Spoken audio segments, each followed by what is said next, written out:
welcome to the first ever Animaecast, which is basically Animaechan, anime, and podcast. Animaecast. So I've decided to start doing these once a week. Every Sunday we get together and talk about all the anime of that week and any anime related news. So for today's first ever Animaecast, I've decided we could talk about all the seasonal anime, winter 2018-2019, specifically the ones that I am watching and reviewing. And instead of looking at just the episodes that we've had in the last week, I thought it would be pretty cool to talk about how far they are as a whole. So for example, Slime is already at episode 20, so I'm going to we're all going to share our thoughts on that time I got reincarnated as a slime up to now. So are you guys keen to do something like that? I went all in and lost everything already. Shame. Hi Yassine, good to see you. Yassine, did you see I gave you the VIP badge? Matty says, let's go. Okay, so who in the chat actually watches that time I got reincarnated as a slime? Put your hands up. I watched the first episode of Slime. Well, we are going to discuss a lot of the anime that you've been watching with us later, Jacob, but I don't want you to get spoiled. So if you want to come back later, that's also fine. Okay, Grown, Wolf, Karn went on. Okay, good. So we have a few people that have watched Slime. What I'm going to do is I'm going to open Annie list and we can start from there.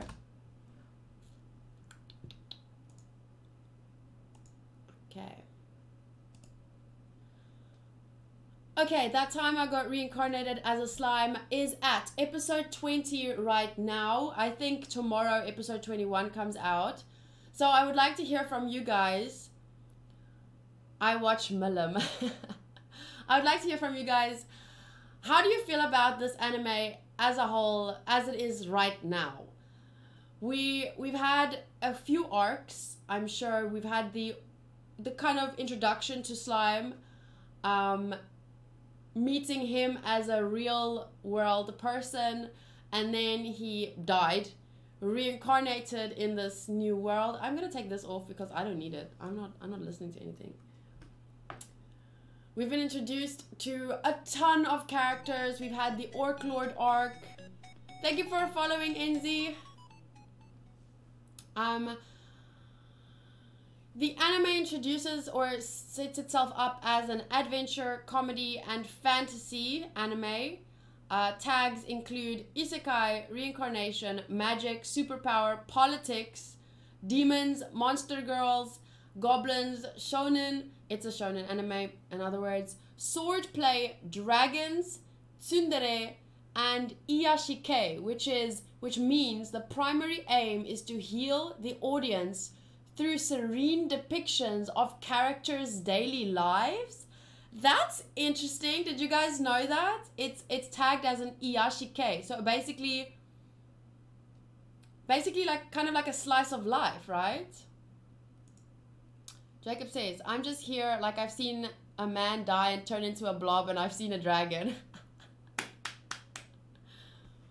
That's funny. Knowing that it kind of it tags itself as an iyashike definitely changes. Well, it doesn't really change my opinion of the anime, but it definitely, a lot of stuff makes sense to me now, because it does have a little bit, some parts of it did have a little bit of a slice of life feel. I'm gonna be honest, but some parts, like I feel like in the last few episodes, it's kind of lost that feel actually. Limitless says, I like the fact that Slime is overpowered, but he isn't the strongest in the anime. He isn't? I'm just here. Oh, I already read that one. Never heard that term before, but I think slice of life is probably the most accurate term for it. Yeah, I agree. There is probably, I don't know if slice of life is a different tag, but iyashike Other anime that is tagged as this includes nothing that I recognize. Bunny Drop, Laid Back Camp, which other ones? Nothing I really recognize. Today's Menu for the Emiya family. K-On! Is also in this tag. Yeah, anything you guys recognize? Milim can take down slime in one punch, I think. You think so? Yeah, I feel like he's definitely not the strongest character, but because of his smarts, when he's faced with an opponent that he can't necessarily overtake in terms of power, I feel like he uses his mind to overcome them.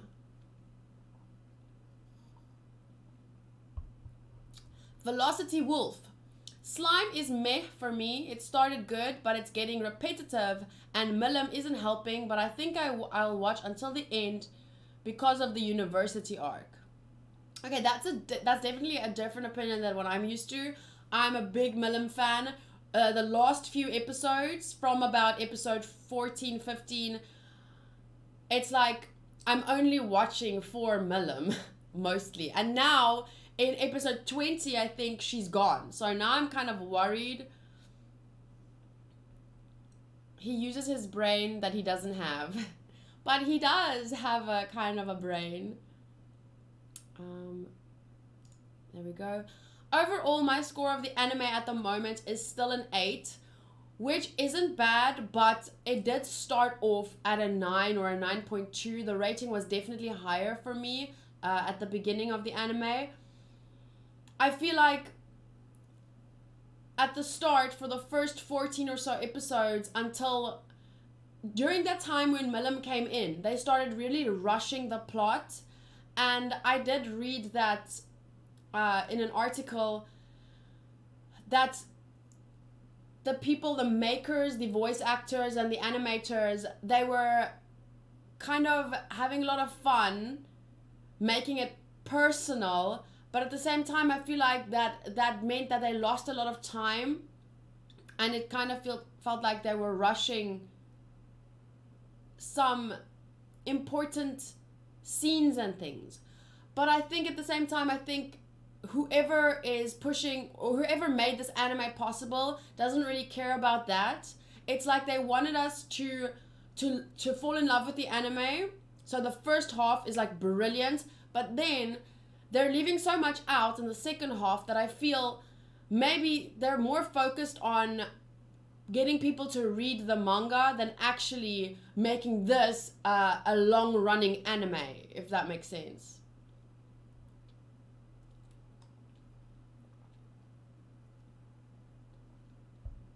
Okay, Kyruin says, I think pretty much exactly what I just pointed out. I really like the way the show is going with the animation and characters, but I'm not a fan of the fact that it missed 50 chapters to almost catch up to the manga.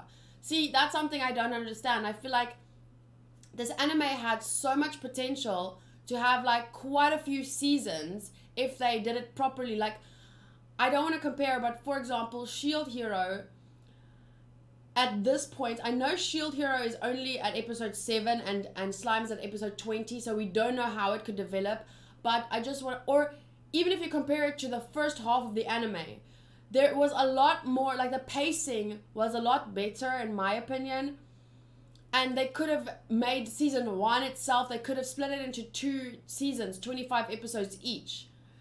It just feels like they are rushing through a lot, and I don't understand the reason unless it's for book sales. But that makes me sad because not everyone reads manga as much as, you know, some of us do enjoy, you know, watching the anime first, if not only the anime. And I just feel like it had so much more potential, you know? Thank you for following, Shadizi. Kyruin says, I've read it and I don't think anything really important happened in that time, but I think they should have included parts of it to flesh out the characters a bit more. I definitely agree. I feel like, for example, like, there's a lot of characters whose names I don't even remember because, and yeah, I'm bad at names, but that, the part with the, what's a guy with the silver hair, his name? Let's quickly go to that time ago reincarnated slime.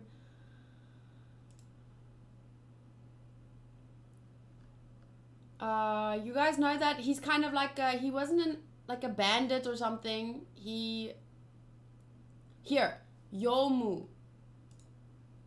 The hero king Farminas of the Farminas kingdom. Formerly the Farmas kingdom. Count Nidole Maigam's territories frontier garrison captain Yomu.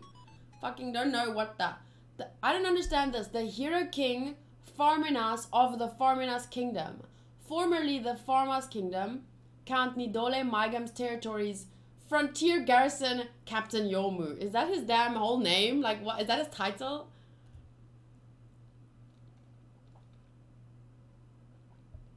Matthew says I don't care for him. I feel like this is the kind of character I would have really loved if only they fleshed out his story a bit more. Like, I love how many characters there are. Bjornkun says 99% of all light novel adaptations are advertisements.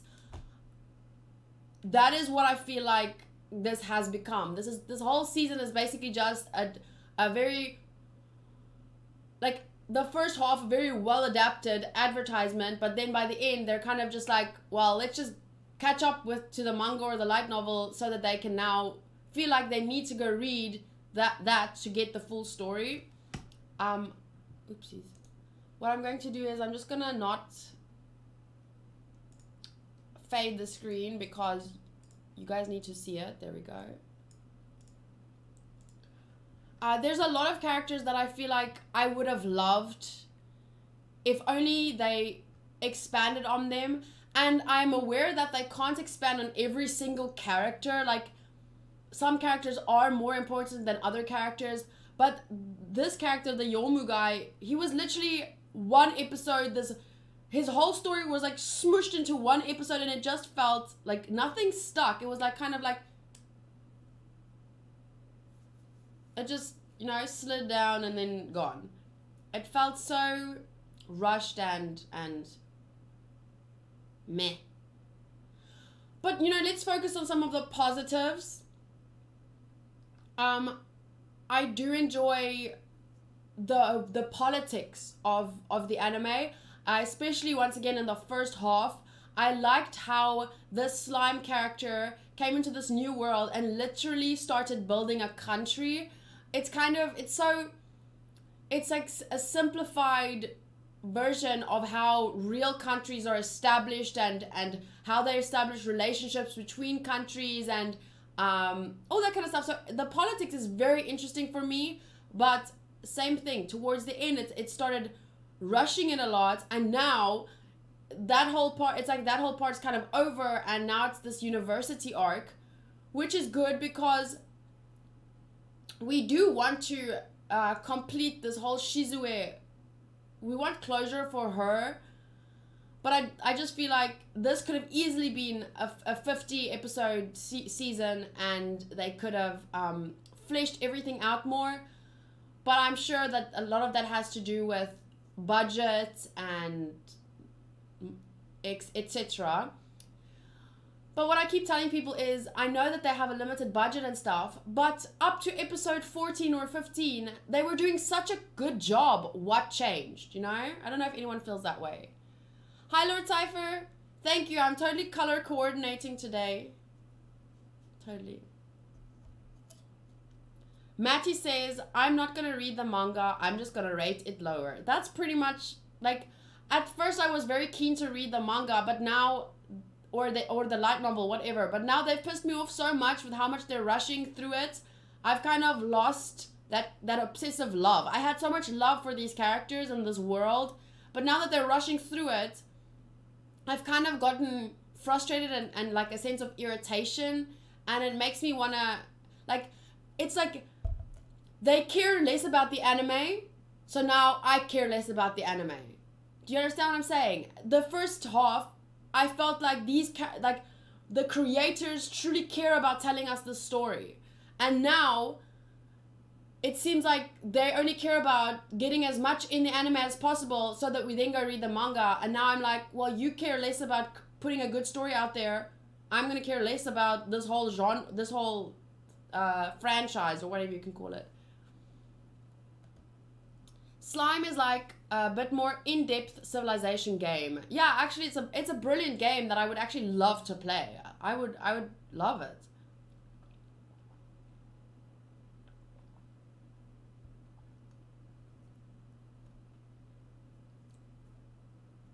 Kyruin says the pace slowed down a bit in the missing chapters, so I think they might have been trying to keep the same pace the entire time by removing the more boring chapters. But for example, Shield Hero has had 2 episodes, or 2 or 3 episodes now. I think it was 5 and 6 and 7, or 6 and 7, which had some canon, but also like side story or side quest stuff, okay? And yeah, not everyone is enjoying it as much as the action-packed episodes, but I enjoy it more because you're giving us more depth to the characters, and it's not as exciting, but it's fun, and we get to like connect with the characters more. And I feel like Slime is just missing that whole connection because of how much information and how like they just want to get on with the story. It feels just so rushed, and it's difficult for someone like me what makes an anime great for me is it starts with the characters.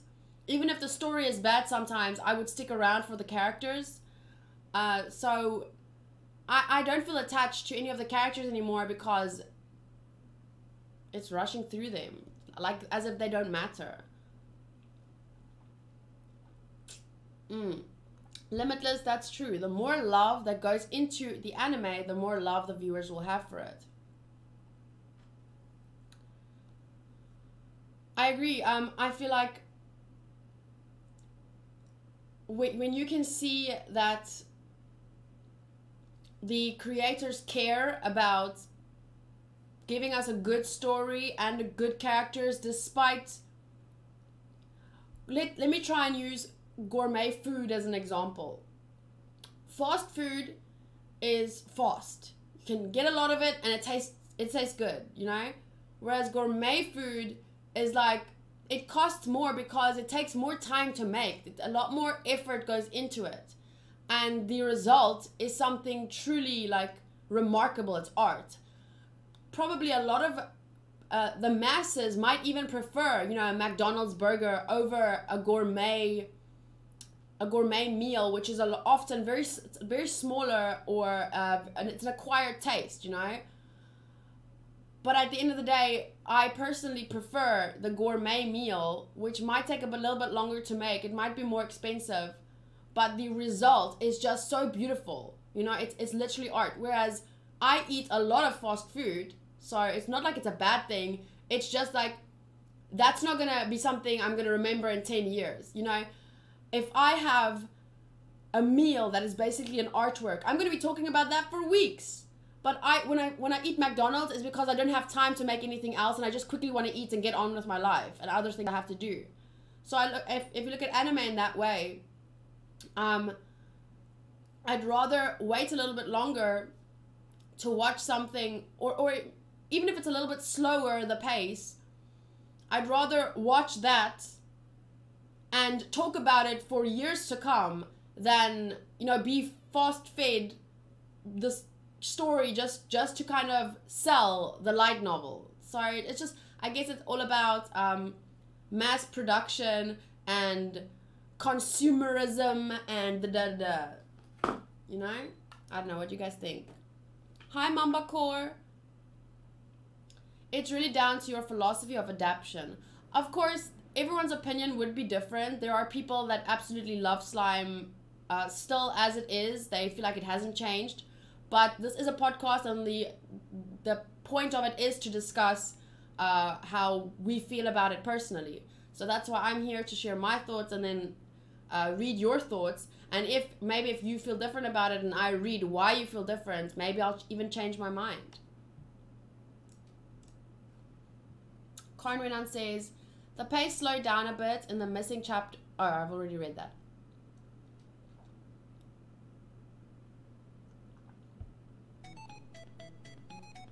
Thank you for following. I can't read your name, unfortunately, because it's in Japanese. 3725. The MC is described as a city developer, if I remember correctly. Much of the drop chapter was world building, but it was fun to read it. Exactly, I feel like I would have enjoyed that world building, and it's, I don't know, it's one of the things that I love a lot about Overlord is how they set everything up, and I wish they had kept that. Personally, I wish. I know that a lot of people might have gotten bored because they just want to get to the action and the main part of the story, but then when it's over, it's over. You didn't get nothing, you know, substance. I want substance. I love Rimuru's character so much. I will still continue to enjoy the show, even if the story gets rushed. And I also see you wrote. Thank you for following. Well-written, overpowered protagonists are rare, so I'm going to get as much of the story as I can. I understand what you're saying. I also said that earlier. For me, if the characters are good, it doesn't matter if the story is not even that good, because I'm sticking around for the characters. But what makes me sad is that they rush through the characters. You know, like they don't give them as much backstory and character building as I would like, because they're so busy getting to the next arc, you know? Hi, Kev.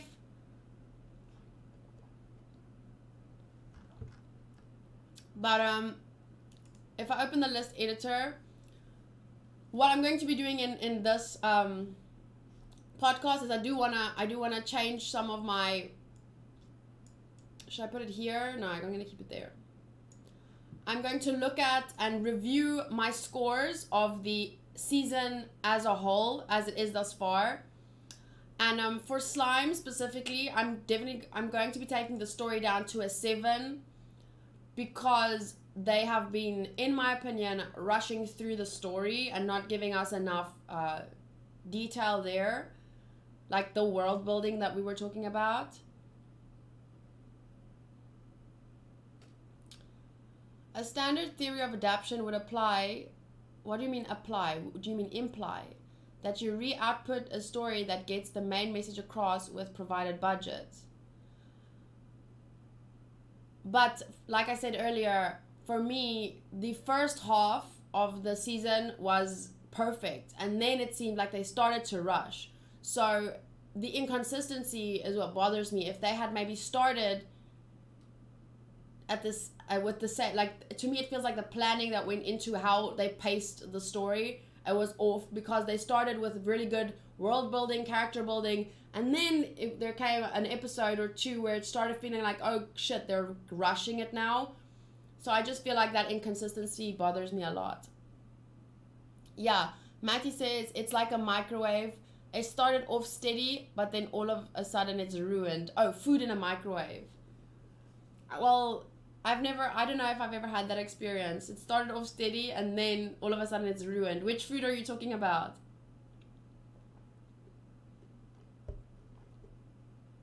Okay, so the story for me is definitely down to a 7. Characters still an 8. Visuals down to a 7, specifically because of you guys remember that episode with Charibidis? What bothered me a lot was also the inconsistencies. For example, some of them would chop them up and then their blood would spurt out. Oh no, one of the characters, I think it was Gabiru, attacked the monster and blood spurt out of his mouth. But then in another scene, the white Oni, what do you call him? He cut up the Megalodon monsters and there was like literally no blood. It was so I don't know, the inconsistencies in the animation bothered me, or in the visuals. Matty says, warming up for 12 seconds, it's good. 15 seconds, it's ruined. Oh, so you have to have the perfect... Yeah, I get what you're saying. The first 2/3 of the season is a solid 9 for me. For me as well. Up until episode 13-ish, just before Milim showed up, and it's not because of Milim that it changed, but the pacing changed by then. Everything before that, up until the end of the Orc Lord arc, it was a 9 for me, like a strong 9. I loved the story and everything. But then it just suddenly, everything changed. Okay, so visuals, 7. Because of, once again, I feel like, oh, and I actually pointed out a lot of things in that specific episode that bothered me. Like, when Benimaru was running, it looked like this little, you know how you have these little puppets, where they do like, da-da-da-da-da-da-da-da, da-da-da-da-da-da-da-da, you know?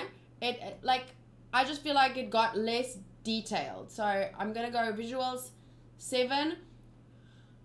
But there were other episodes earlier in the season, for example, that when we saw Shizue's backstory about when she came into this world, and with the puppy and the fire, like, that was brilliant visuals for me. But somewhere along the lines, they just started kind of rushing it.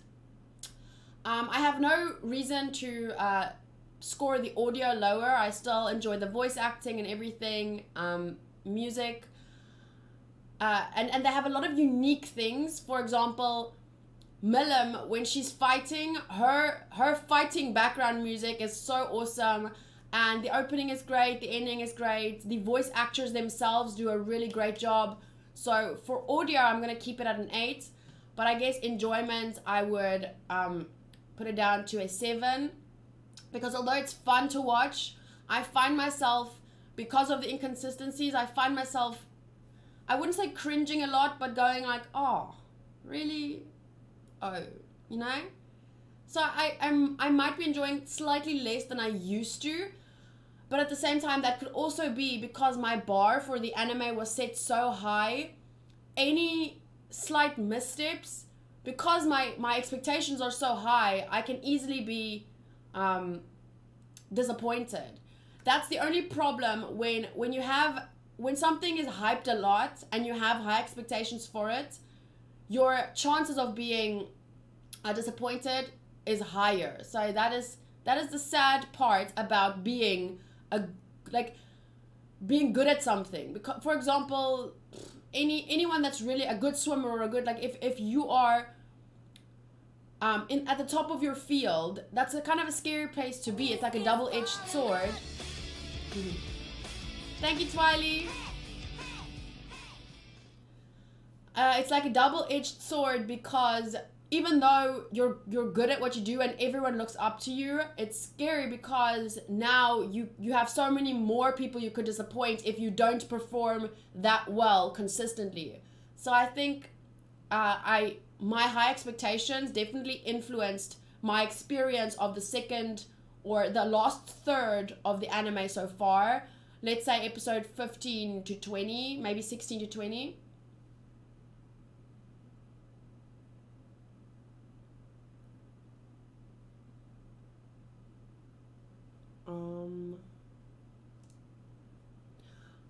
Homie says that he feels people are too picky when it comes to adaptions. I have to disagree with you on that, since I am not a manga reader.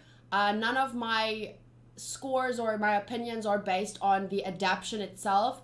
I am merely comparing the second half or the last third of the anime to the first whole half or 2/3.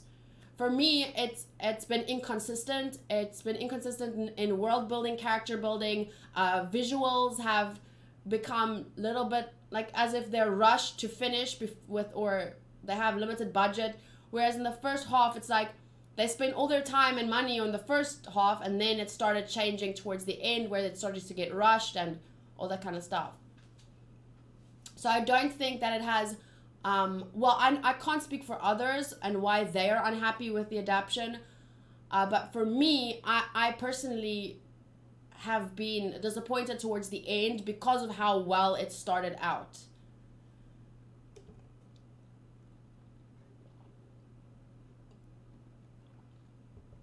Grown says, the same thing happened to Overlord Season 3. The animation quality dropped a lot.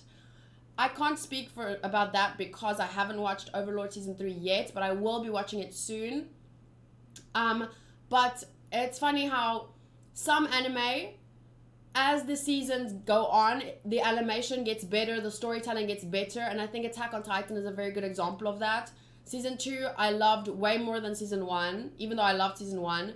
And I just started Season 3, and I can already see visually it's like a lot more time and effort was put into every little piece. Like when I watch it, I can feel how these people felt, how the creators felt, the animators, the voice actors.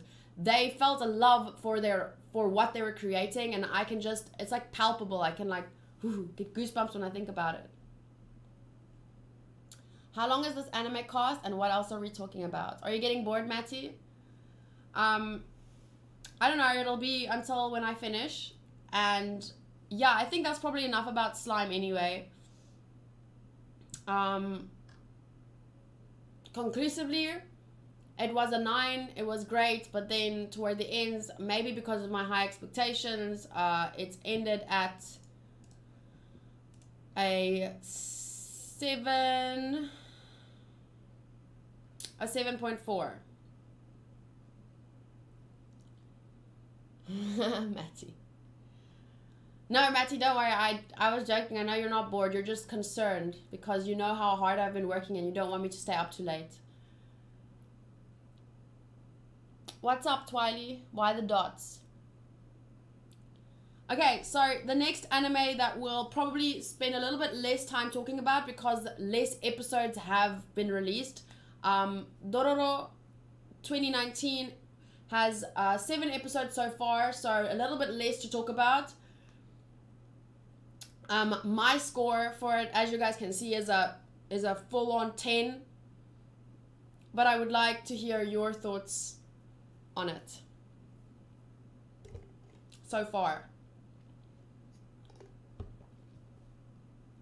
For me, how I decide to give a 10 to an anime is if, like, I know that some people won't like the style or some people don't, like, there's a lot that you can criticize. And obviously a 10 would, it's totally subjective. All my scores are totally subjective. I can explain why I give them these scores, but at the end of the day, they're my scores, so they will be subjective. I gave Dororo a 10 because whenever I watch it, I never think, oh, I would have changed that, or, oh, I didn't enjoy that part. Like, for me, whenever I watch Dororo, I'm always kind of engrossed, if that's the right word, engrossed by the story. I feel like the visuals, the voice acting, everything suits the anime perfectly and contributes to the telling of the story. So yeah, story-wise, I love the idea of, you know, this father sacrificing his son for whatever reasons. He says it's to help his, or get food for his people and whatever. But if you watch the first episode, you can see that he doesn't do it out of the goodness of his heart to help his people. It's more, he doesn't want to lose the power that he's accumulated and he wants to gain more power. So for him, it's all about power, and I don't think it's about helping people at all.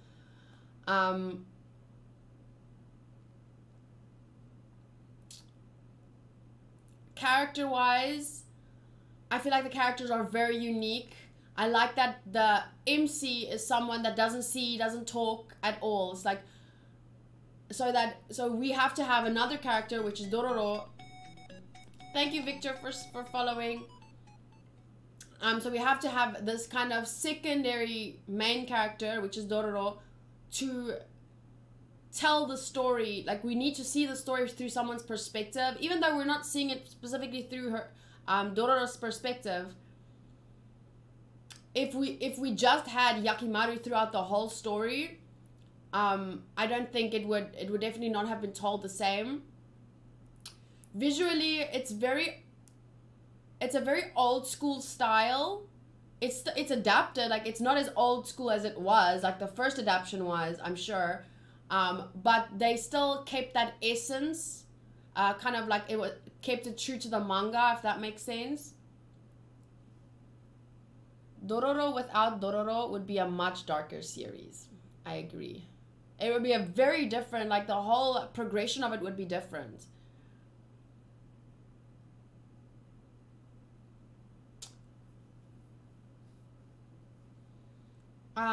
Okay, audio. Nothing I would change about either. Like the intro song is my favorite song ever. At this point in my life, like it's my favorite song.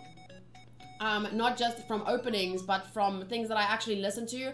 I have the full opening on Spotify, the full song, and I absolutely love it.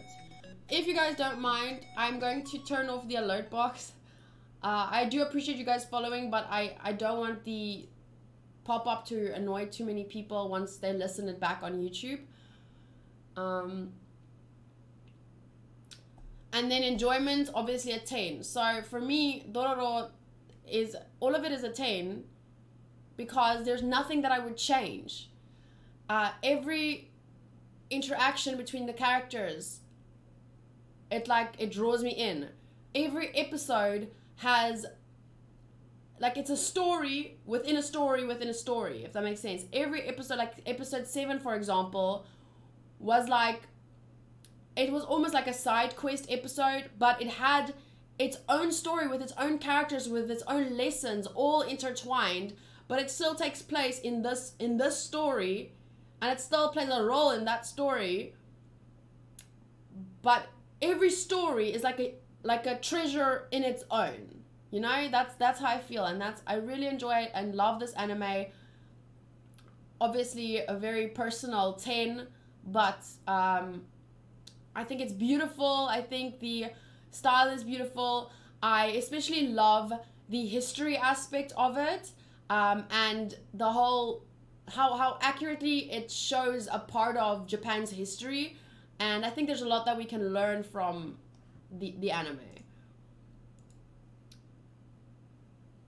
Limitless says, Dororo is unpredictable. You never know what will happen in the next episode. Agreed. Groan says, Dororo was a surprise to me because it's so good. I did not expect that, but I like stories with yokai, so for me it's a solid 8 out of 10. Kev says, I never give a show a full score until I see the end. I call it the darling in the Franks rule. For me, I score the anime as I go along, because my opinion changes and I like seeing how it goes from a 9 to an 8 or a 7. I feel like that's interesting to note. I like to look back, for example, at something like Slime and see how up until episode 14 it was a 9 for me, and then slowly it started declining to an 8 and then a 7. So for me that's very interesting to see, and the reason being I like to think about why is it suddenly a 7 and not a 9, and then I talk about that, and it just generates a lot of interesting discussions. But back to Dororo. The genres are action, adventure, drama, and supernatural. Tags demon, samurai, war, swordplay, historical, male protagonist, gore, martial arts, and shonen. All very, like, to me, like, for example, if you see the tag demons, the way that the story and the show incorporates that tag, to me, is so brilliant. If you look at the tag samurai, same thing. The way it shows us how samurai of that age, how it really was. It kind of, what I like about it is it doesn't romanticize that period of time. You know, it shows the ugly and the beautiful. Katie has no chill when it comes to reviewing anime. Well, I enjoy it a lot. Let's just put it that way. Even though I'm still like an amateur, I don't know what you need to do to become a professional reviewer. I just like talking about it and you know, seeing how other people see the same, like two people can look at the same anime and get something completely different from it and enjoy completely different aspects of it. So I just really enjoy that. I see Nem Swirls also gave the show a 10 out of 10. Matty gave it a 4 out of 5 stars, but I did read that you said you would, if it was out of a 10, it would be 7 out of 10. And this person, Valentino, gave it, it's at 84 out of 100. So basically an 8.4 out of 10.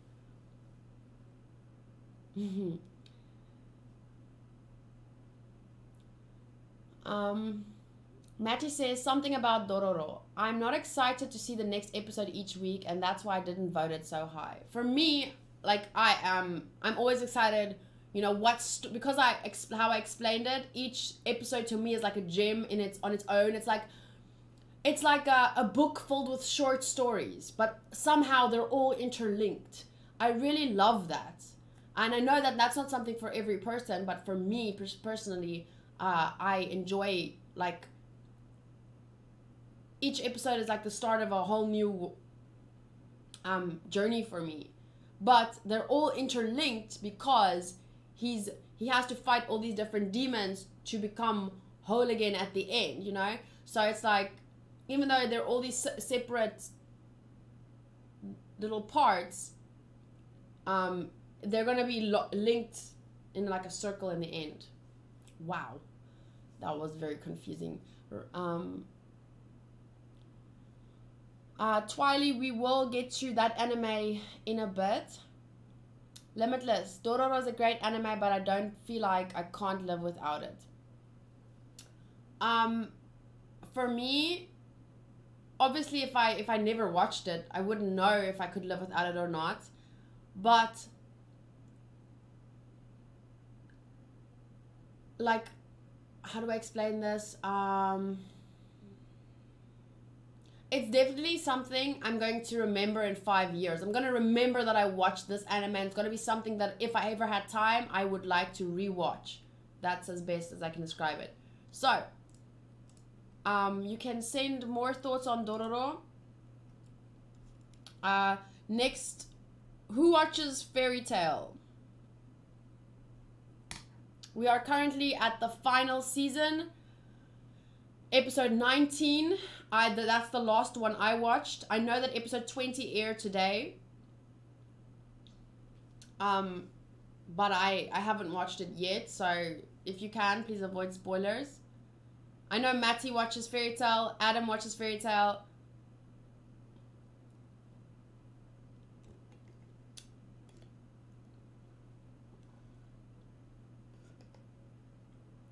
Guys, did you see I even picked a straw to match my color scheme today? Limitless, Natsu, base dragon.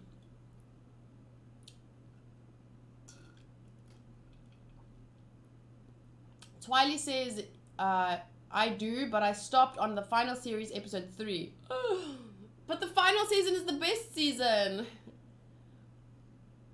What is this tale of the fairy you speak of? Well, homie. Oh, Twily says I read the Fairy Tail manga. Okay, so I can't spoil you then. Good. Kef says I stopped watching Fairy Tail years ago, so I'll sit this one out. Well, that's your loss, because honestly, the final season is the best season in my opinion.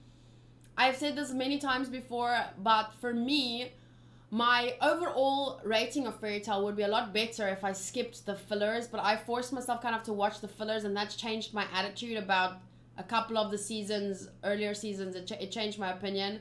But I feel like Fairy Tail 0 and Fairy Tail the final season are very, very quality seasons. Like they're the best for me.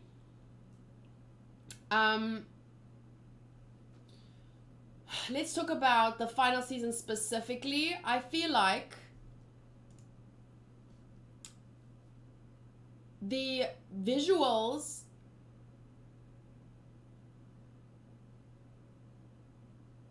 it's very fan servicey this season, I'm not gonna lie. But I think that is part of Fairy Tail's charm.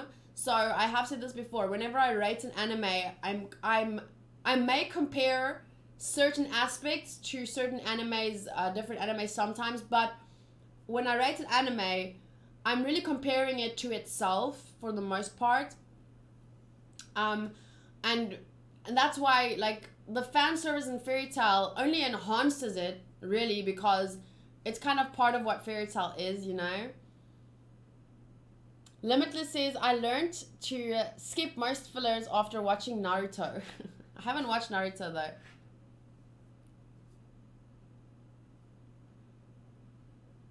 Homie asks, wait, why is it actually called Fairy Tail instead of Fairy Tale, like T-A-L-E? And to answer that question, you need to watch Fairy Tail 0. So yeah, it basically gets answered in that.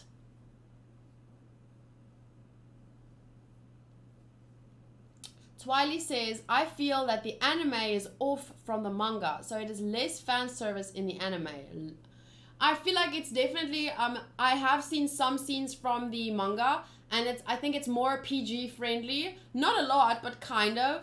So, yeah, I've always wanted to take some of the manga scenes and actually, like, color them in, because it's actually very beautifully drawn.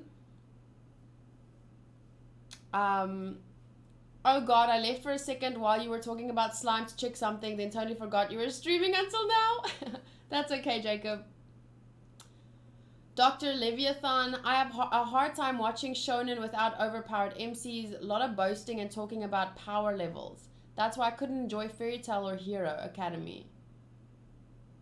Without overpowered MCs. Huh? I don't really 100% understand that, but you can explain it if you want. Okay, so Fairy Tail, the final season. Like I said, it's been the best season for me so far.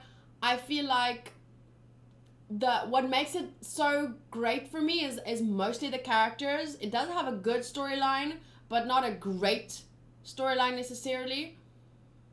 But the characters make it very, very worth it for me to watch. The opening, the newest opening, which is now still in like episode 1920, to me it's my favorite opening of Fairy Tail so far. And I feel like I enjoy Fairy Tail so much. It's an 8.4 for me personally, and I feel like I enjoy it so much because I've really grown to love the characters. Like, they feel like family to me. It's the only anime that I've ever felt like I want a Fairy Tail tattoo. That's how much I love the characters. And definitely my love for the characters influences my love for the story as a whole. But sometimes I do wish there were less characters so that we can get more details on main characters. But if you look at like Gray's backstory, Lucy's backstory, Natsu's backstory, Erza's backstory, a little bit of maybe Wendy's backstory. We haven't really gotten any more details on Gajeel, for example. There's so much potential in this anime. Like, there could be an anime for Natsu, an anime for Lucy, an anime for Erza. I would rewatch this anime from every person's perspective. You know, I want their whole backstory. I want to see everything happen from their perspective, and then you can give me another season from, you know, Mira Jane's perspective. I would just love knowing everything about these characters, and that makes me so much more interested in the story. So, very subjective once again, but it's an 8.4 for me. I feel like if you look at it, it's a really good anime in its genre. It's a shonen, magic, male protagonist, which I don't really agree with. I feel like Lucy is just as much the protagonist as Natsu is. And I'm not even that big of a Lucy fan. Oh, there is female protagonist, 66%. Male protagonist, 70%. Exactly. Dragons, Fairy Tail, and gods. So I feel like in its genre, which is the genre action, adventure, comedy, fantasy, comedy is definitely a good genre to put it in. It's just a very fun shonen, you know?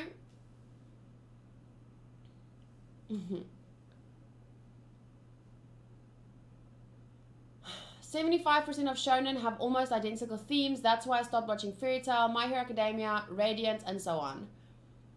I have to agree with Dr. Leviathan. The fairy tale soundtrack is actually 11 out of 10 though. I like that. I just prefer the anti-climax much more than the actual conflict. Limitless says I want a saber-tooth tattoo. And Matty also says I want a fairy tale tattoo. You see how you choose your favorite.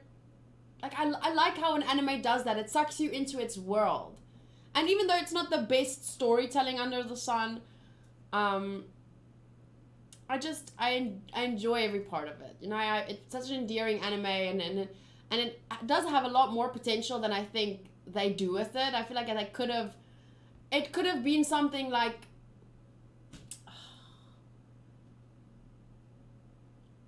I can't think of like One Piece, but not One Piece, because nothing is like One Piece. I mean, 800 fucking episodes.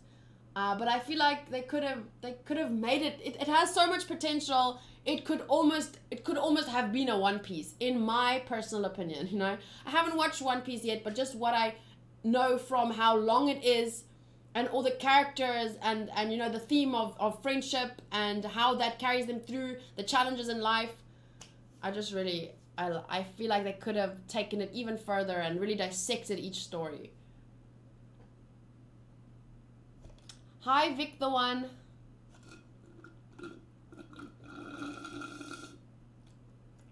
But what makes a shonen stronger and or better is how well it handles the stakes of battle / conflict.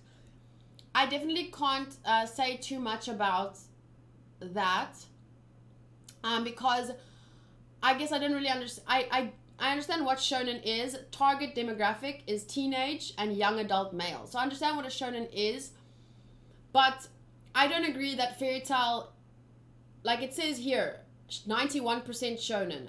I don't really agree with that. I don't think that's the focus of it. I feel like it's not just for, I understand why it says for young adult males, but I don't think like it's not Naruto. That's what I'm saying. It's not Dragon Ball Z.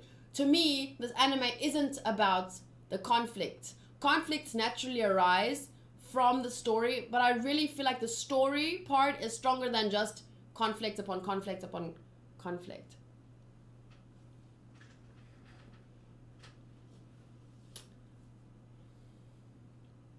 Vic the One says, I just finished Radiant. It is the most basic shonen as hell. Nothing more, nothing less.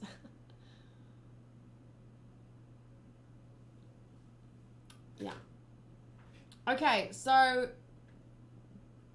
I feel like conclusively I would say what makes Fairy Tail, and especially the final season, as brilliant as it is for me is the characters.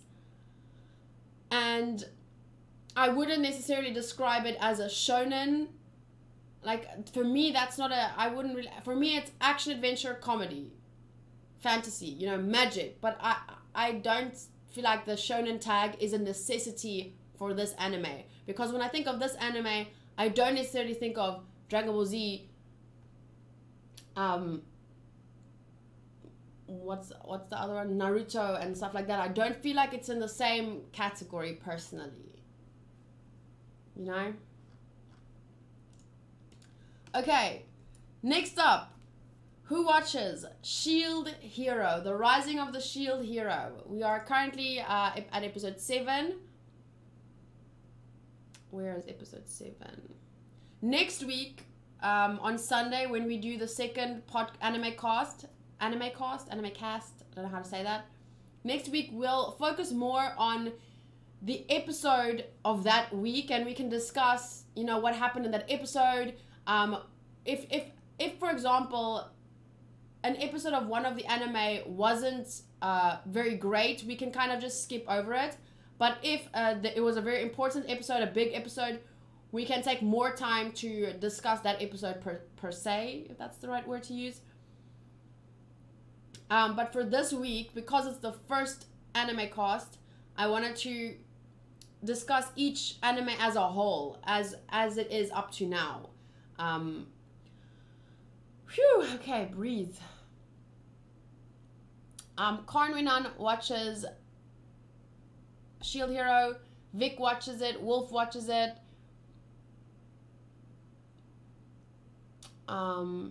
Grown watches it. Jacob doesn't watch it. Me, I do watch Shield Hero Raccoon. Dr. Leviathan watches it. Twily watches it for Philo. Rise of the Raccoon Hero. Okay, so we have a very strong battle in the chat. It seems like Philo versus Raftalia. Let's start with that question. If you had to choose, just if one girl was to be removed out of the anime, like if she was never written in, who would you have taken? Who would you choose to be the girl that stays? That was like the MC's main girl, you know? One vote for Fido, another vote for Fido.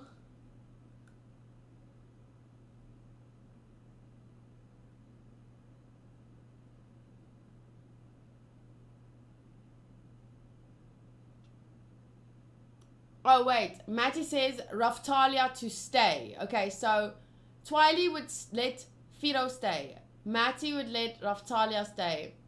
Let's actually make a little poll, or Raf versus Philo.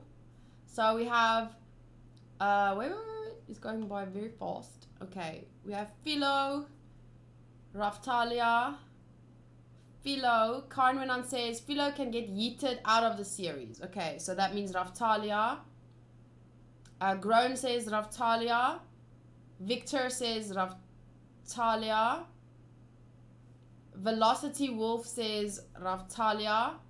Just take out mine and make it a 100 SOL. What is an SOL? Dr. Leviathan says Raftalia is more important. I love the fact that Shield Hero has to earn his fame and he isn't instantly liked by everyone. Agreed. That's very unique. And Limitless also says Raftalia. So we have 2 votes for Philo and 7 votes for Raftalia. My vote would go to Jacob says I don't watch, but Raftalia has a cooler name, so she can stay. Beyond votes for Philo. My vote would go for Raftalia because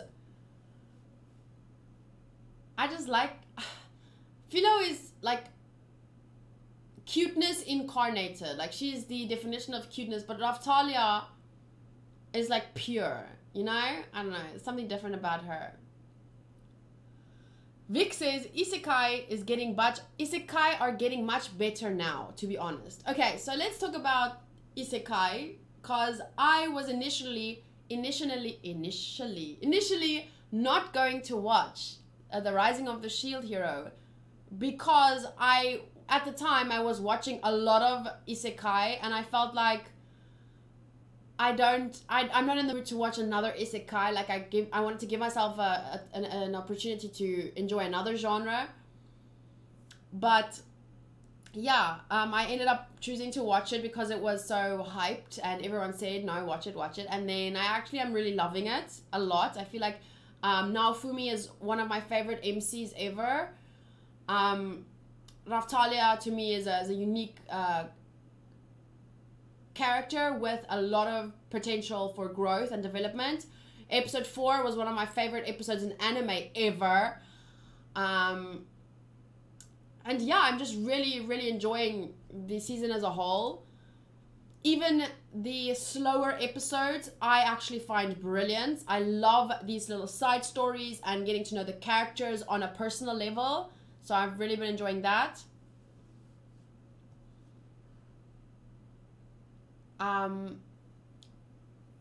Dr. Leviathan says, Philo is a more likable character, but in terms of importance to the story, Raftalia reigns supreme. Oh, I get that.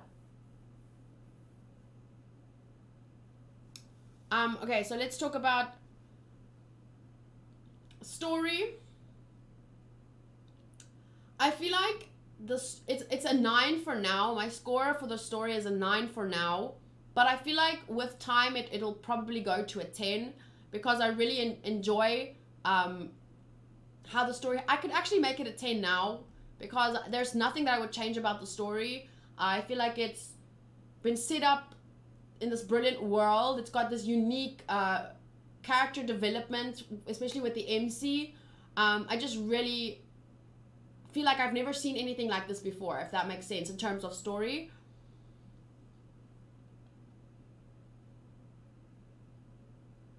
Karnwinan says, I don't think Philo ever gets a deeper story because she seems to just be there to be cute. Ruff is more a companion to Naofumi, so I prefer her much more. I agree. I kind of feel like Raftalia is a more in-depth character with a backstory, and Raftalia is almost like, you know how you get the comedic relief characters? She's like the cuteness relief character, you know? So when things kind of get a little bit too serious, she's like there to break the mood and make you go, aww, you know? Matty says, it's amazing how well they can make you hate the antagonist. Yeah, Mine. Are we talking about Mine? Like, that whole setup.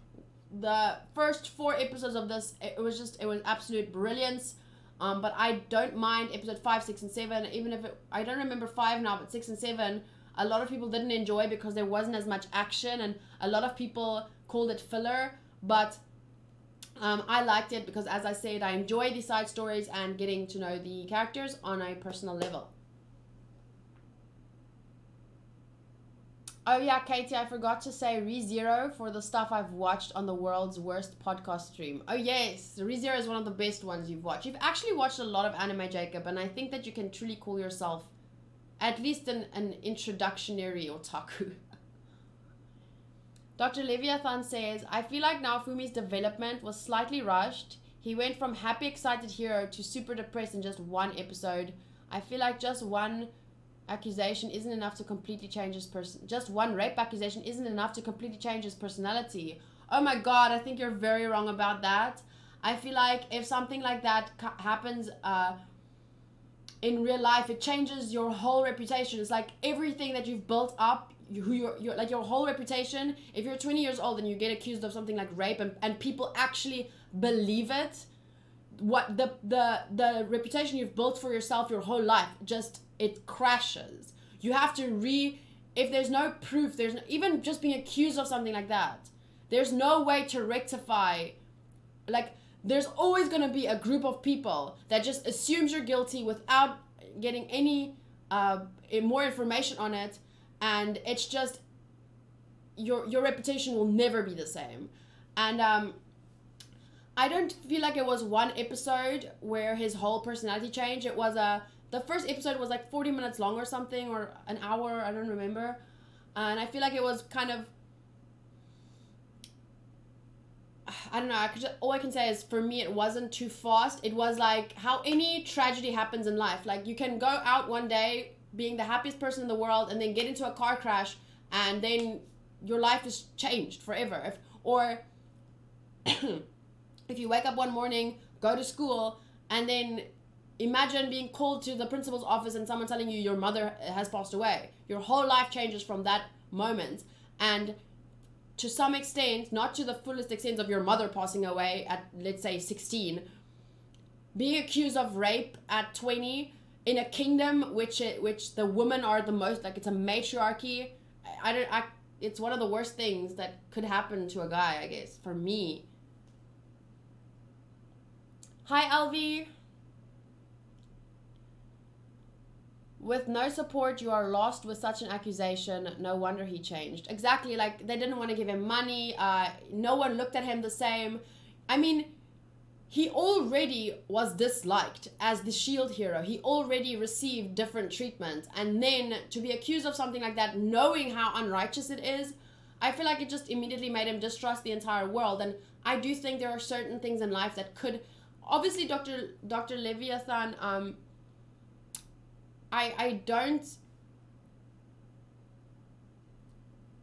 don't mean to discredit your thoughts on it. That is, if that's what you think, that's fine. I'm just explaining. For me, I think there are things in life that happens that can change your whole life and who you are. Like, it shakes you to your core, and I think this was one of those things. Not only being accused of something, like, he was not just accused. He was accused in front of all the royals and the king and like, by the king. He was accused of it by the king's daughter. Like, there is no, I don't feel like there's almost no coming back to that. or back from that. Luckily, obviously, for the townspeople and towns further away, it's just a rumor about the shield hero and what he's done. But immediately, people just look at him differently. Like, for example, when Raphtalia had those nightmares, he didn't even bother to explain to people what was wrong or ask for help, because he knew people would just assume that what he's doing to her. Like, he never explained. Like, I remember one scene with the innkeeper, he said, like, yeah, there will sometimes be some noise from our room. He didn't even care to explain what it was. Really, it was her having nightmares, because he already knew what they would, because of the rumors, because of what he was accused of. Yeah, it just definitely changes how people respond to you and how you can approach others. Yeah. Matty, it already seemed like they looked down on him before for some reason. Yeah, because he was the shield hero, and we don't really know why the shield hero has a bad reputation already, other than apparently the shield hero has, what's the word? The shield hero was very nice to demi-humans. Like, Raphtalia's mother told her that story about how kind the shield hero was to them, or to their kind. And I think that definitely influenced maybe people's opinions, like these higher up people that see half humans as like below them. So obviously they would look down on the shield hero because he was nice to them, you know.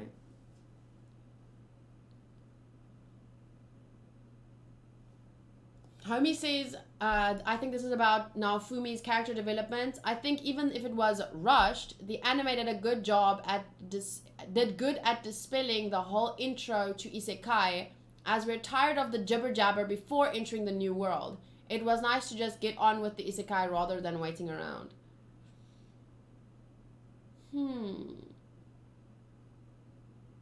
I get what you're saying, but since I haven't watched as many isekai, like I've watched Konosuba, Overlord. Like Overlord, also to me it was really quick. I didn't see anything from from his previous world at all. But I get what you're saying. It was almost as the characters, the guys that were reincarnated, it was almost as if they just accepted it really quickly, as if, you know, they all know about isekai, and now, okay, this is now our isekai, let's go.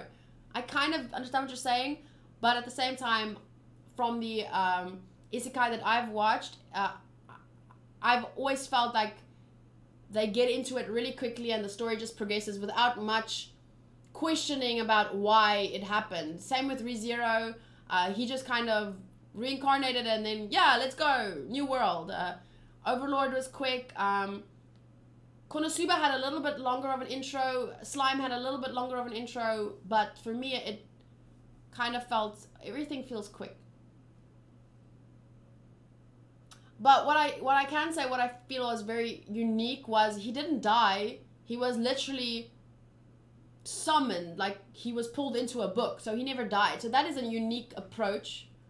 Same with Overlord. Overlord also basically, he was sucked into the game or something because he was, you know, wearing the whatever VR set, I don't know.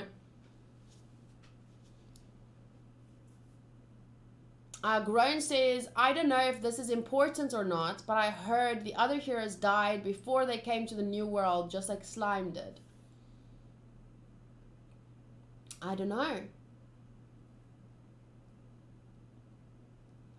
Hey, Wolf, I guess the point about isekai is to give the viewer a point of view from an outsider, thus the protagonist is a stranger to the new world as well, and discovers the new world with you.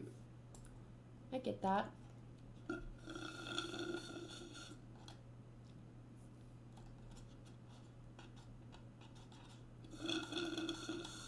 Sorry guys, I just had to do that. Karnwinan says, The idea, I think, was that the other three heroes were from alternate versions of Japan, which know of isekai as a theme in anime and games, so they were much more prepared for it. Yeah. They were all from parallel universes or parallel Japans, and they all were kind of like Naofumi, they were like otaku, so there was... But I think Naofumi was the only one that didn't know of this similar game, but those three all have played a game, but in parallel universes, so they were different games, but with the same premise, and that's why they were more prepared. Yeah, I remember that from episode 1 or something. The other heroes did die before they got reincarnated. I wonder if Naofumi then not dying has any influence or has any, like, what, how? My hair looks really cute. I'm just looking at it now and I'm like, oh. Okay, but overall, story 10, characters 9, visuals 8, audio 8, enjoyment 9. I feel like that's pretty good. The only thing that changed was the story. For me, went from a 9 to a 10. Really thinking, I'm really like loving the story. Wouldn't change a thing about it. How can you not die before being reincarnated? Well, he was sucked into the book, wasn't he? So sucked into another world. The same with Overlord. He stayed in the game. He didn't necessarily, we never saw him die. So it doesn't always have to be, as far as I know, let me just quickly check. Isekai features characters being transported, so it doesn't always have to be reincarnation, transported into an alternative world setting and having to adapt to their new surroundings. So I feel like an isekai doesn't necessarily mean a character dies and reincarnates in another world, even though some isekai use reincarnation as its transportation. I think Overlord and How Not to Summon a Demon Lord and Konosuba, no, not Konosuba, Shield Hero, as far as I know, they were all transported and didn't necessarily die.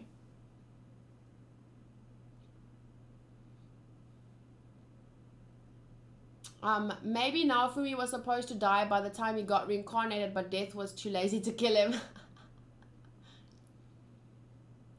Velocity says, Rising of the Shield Hero still has a pacing problem. For example, the Philo race, when it finishes, it's the morning on one scene, and afterwards it's already late afternoon, another scene. It's the one when they send the village people to the cave, when only had one scene with they in there, and they said in early episodes that the cave was dangerous. I'm gonna be honest, I never noticed that. Never noticed any pacing issues. Naofumi got Vic the One says Naofumi got lucky because it didn't have a game. He got a book, and nobody reads books. That is why he doesn't know about the world. So his version of Japan didn't have a game of that story. It had the book version. One got stabbed to death due to him cheating. Guess who? Really? Can I, is this spoilery, or can I go Google how did the other heroes die? But I know who you're talking about, and it makes sense. Stabbed to death because he cheated. So tags are isekai, male protagonist, revenge, prominently features a character who aims to exact punishment in a resentful or vindictive manner. Anti-hero features a protagonist who lacks conventional heroic attributes and may be considered borderline villain. Interesting, I like that. Kemo no Mimi prominently features humanoid characters with animal ears, so Raftalia. Bullying prominently features the use of force for intimidation, often in a school setting, but clearly in this situation it's just use of force for intimidation, so it's not really school setting. Survival, seinen, target demographic is adult males, prominently features slaves, slavery or slave trade. Age gap prominently features romantic relations between people with a significant age difference. And then delinquents. Why delinquents? Sometimes, features characters with a notorious image and attitude, sometimes referred to as Yankees. Why delinquents? Maybe that's later in the anime. Anyway, the genres are action, adventure, fantasy, and romance. I love that I'm seeing the romance tag in here. That's nice. That's a change of pace. Naofumi, Kev says, Naofumi isn't quite an anti-hero. I guess you could almost, based on this description, you could definitely see him as an anti-hero. Features a protagonist, which is Naofumi, who lacks conventional heroic attributes and may be considered borderline villain. So he may not be considered a borderline villain, but I think it's more about he doesn't have the conventional heroic attributes. For example, he never wants to just help people. He always says, I don't want to help you. What are you going to give me? So it's like maybe it's more focused on he doesn't have those conventional, he's not a conventional hero, so he could more be considered as an anti-hero. He's not necessarily an anti-hero, but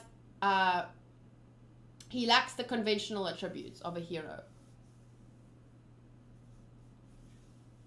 Naofumi is a hero looked at as a villain. That curse mark thing he got doesn't help his case either. That's true. That's very interesting. It could be he's not an anti-hero from our perspective maybe, but maybe because the people in the anime itself considers him a borderline villain, that may be where this tag comes from.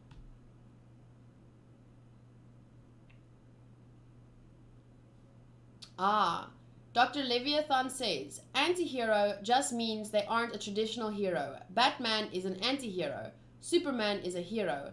Naofumi is an anti-hero because he's rude and charges for his services. Yeah. So yeah, definitely. For me, I'm very surprised how much I liked this anime. Based on the description when I read it at first, I wasn't excited to see it. I'm very grateful and happy that I am watching it. From all the anime that I'm currently watching, it's my second highest rated. Yeah. I would appreciate good reverse isekai. Recreators had a good start but crashed off quickly. The soundtrack was kick-ass. Oh, that would be quite interesting to see an isekai with a girl as the MC. Is there anything like that?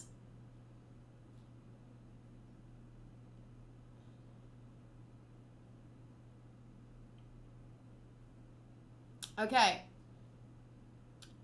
Thank you for following Jaren Khan. Jaren, weren't you following already? That's strange. Did you unfollow me? Okay. Obviously, Kaguya is the highest rated for you. And no. But we are talking about Kaguya soon. Before we talk about Kaguya, let's talk about the Promised Neverland. Raise of hands.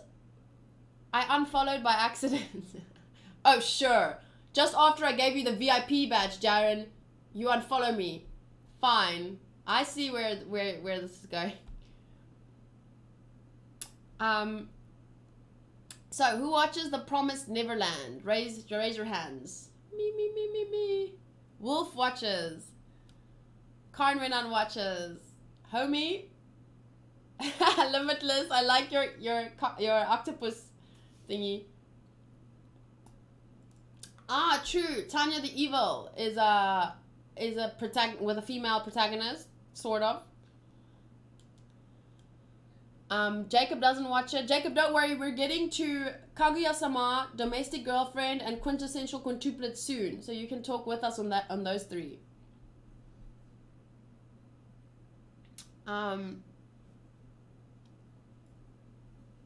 Vic the One, the first comment we have on the Promised Neverland. I think the Promised Neverland is overrated. You know what? I can almost agree with you because the first episode was fucking 10 out of 10. And since then, it's been an 8 out of 10 at the most. It's been good, it's been great, but the first episode really set it up here, and then it was like 8, 8, 8, 8, 8, 8, 8, 8, 7, 8, 8, 7, 8, you know. I haven't watched The Promised Neverland, but I will watch your reactions. You should definitely give it a watch. It's good, but I would wait until everything is out and then binge watch it in like 1 or 2 days, because it can get a little bit long-winded. Oh, now we have to wait until next week to find this out, and then it's like there aren't a lot of climaxes. It really, the intro, the first episode starts with a climax, and then it's like normal, small climax. Hey, this person is maybe evil, but no, not really. And then, you know, it's like, I understand why you would say it's overhyped. That's all I'm going to say. Not that I don't enjoy it. It's still an 8 for me, a consistent 8.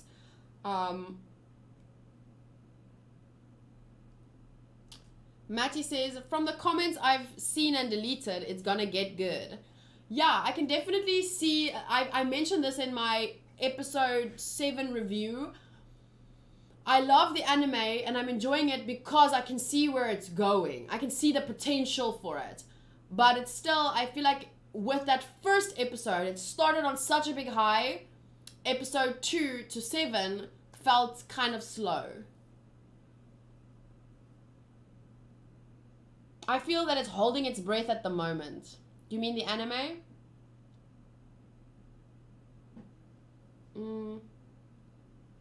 Let's see what I rated it everywhere. Okay, so for me, story 8. I can definitely see that the story is going to be it could be a 10 by the end. It's got that kind of potential. Characters 8. Visuals, it's an 8 for now, but could almost be a 7.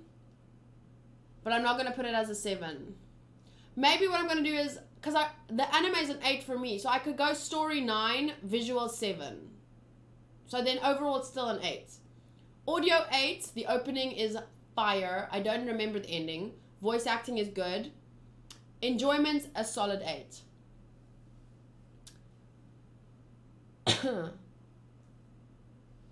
Everyone wants a bloodbath with dead kids. It requires patience. It should not be considered a shonen from Kef. I do not expect a bloodbath. It doesn't have to be people's heads being ripped off. It's not Attack on Titan. But I do expect the same level of suspense that I felt in episode 1. It was just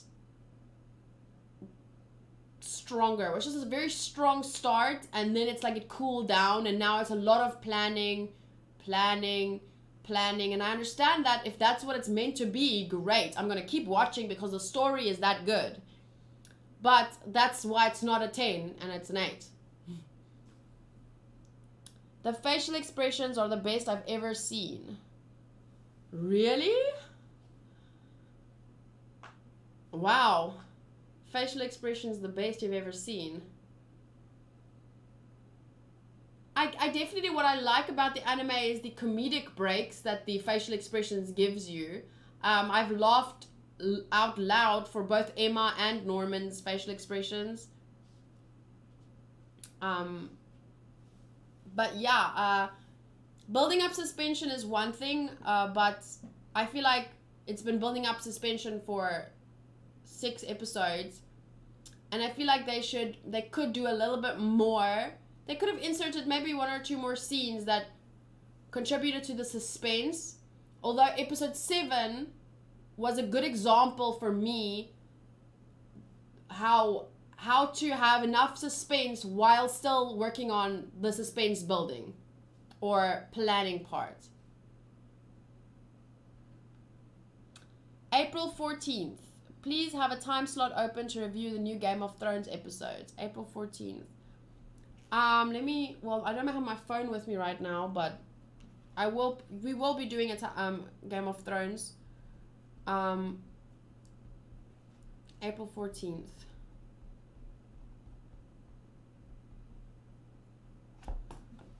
But I don't know how we're gonna do, I don't know if we're gonna do reactions because the episodes are very long and having to cut out 10 minutes of a fucking 70-minute episode is gonna be insane.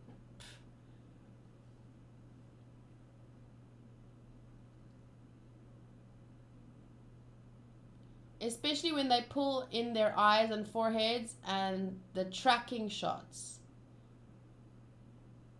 Obviously, you've never seen Mob Psycho for good facial expressions.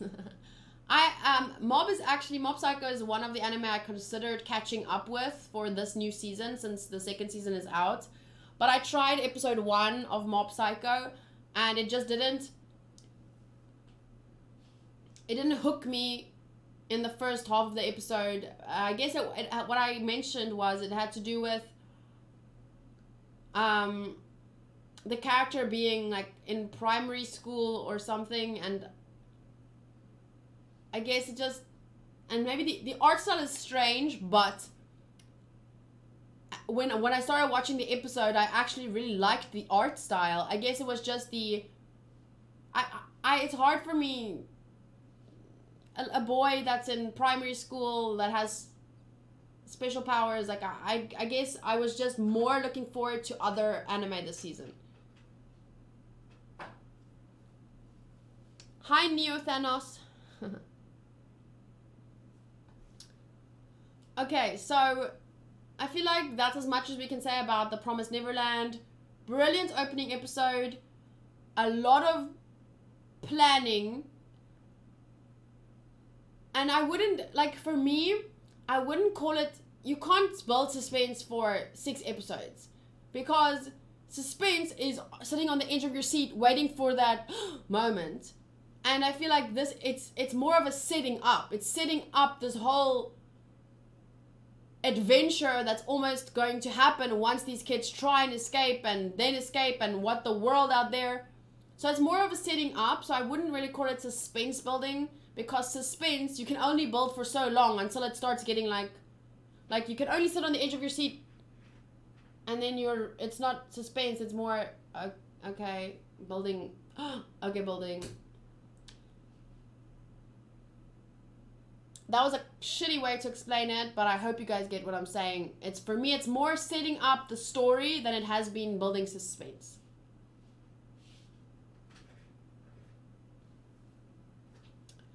Dr. Leviathan, it's not that I don't like Mob Psycho, it's that it didn't catch my interest enough at the start of this season to catch up in time. Like, I was deciding whether I should binge watch the first season so that I can review season 2. But it didn't catch my attention enough. It's not like I don't think it's good or anything. I was basing it purely off of first impression. And I guess it was just,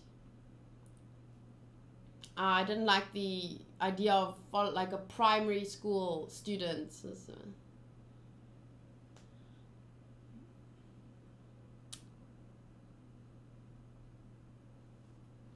But that's why you have to review the setting up independently rather than holding it to account with the reference of the first episode. I personally wouldn't review the setting up independently unless they made all the episodes come out at once. But now, every week it feels like, okay, well, I'll have to wait for next week's episode to see what's going to happen. And then next week's episodes come, and I'm like, okay, well, I guess I'll have to wait for next week's episode to see what happens. And then next week's episode comes. Okay, well, I guess I'll have to wait for next week's episode to see what happens. And not that it's not good. Like I said, the story itself is a 9. I'm not bashing on the show because it's not exciting enough. The story still gets a 9 from me. I'm just saying that compared to the first episode, it's not building a lot of suspense for me. It's more the setting up.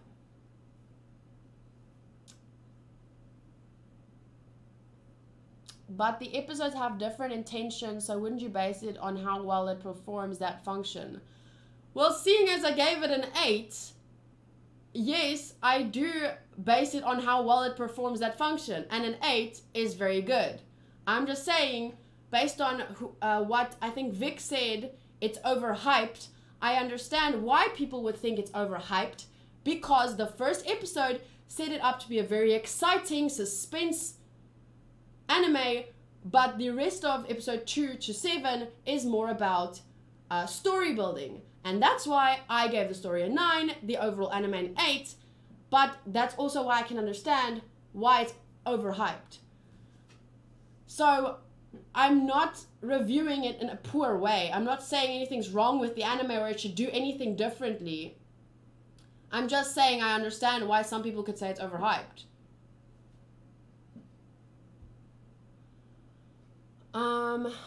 Rising of the Spoiler Shield. I've luckily not been spoiled at all on Shield Hero.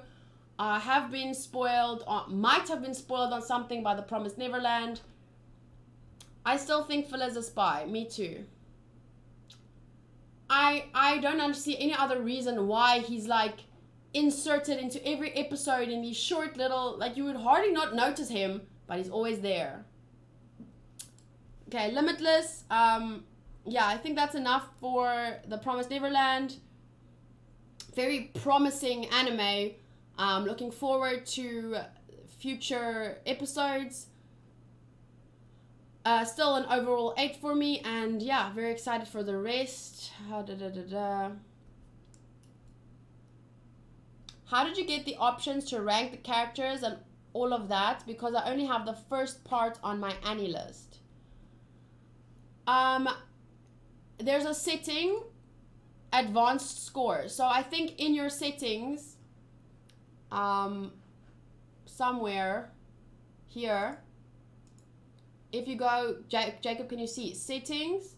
And then somewhere here you'll find an advanced setting category. Here you go. Okay, so in settings, go to lists, scoring system 10, default list order by score, split completed list section by format, and then advanced scoring enabled. Yeah, and you can even add your own category, but I can't think of a category. I should actually think about, like, is this the categories I would want to score? I could always change that. I could do it like, I could add opening, ending, and that kind of stuff. Very funny. Okay.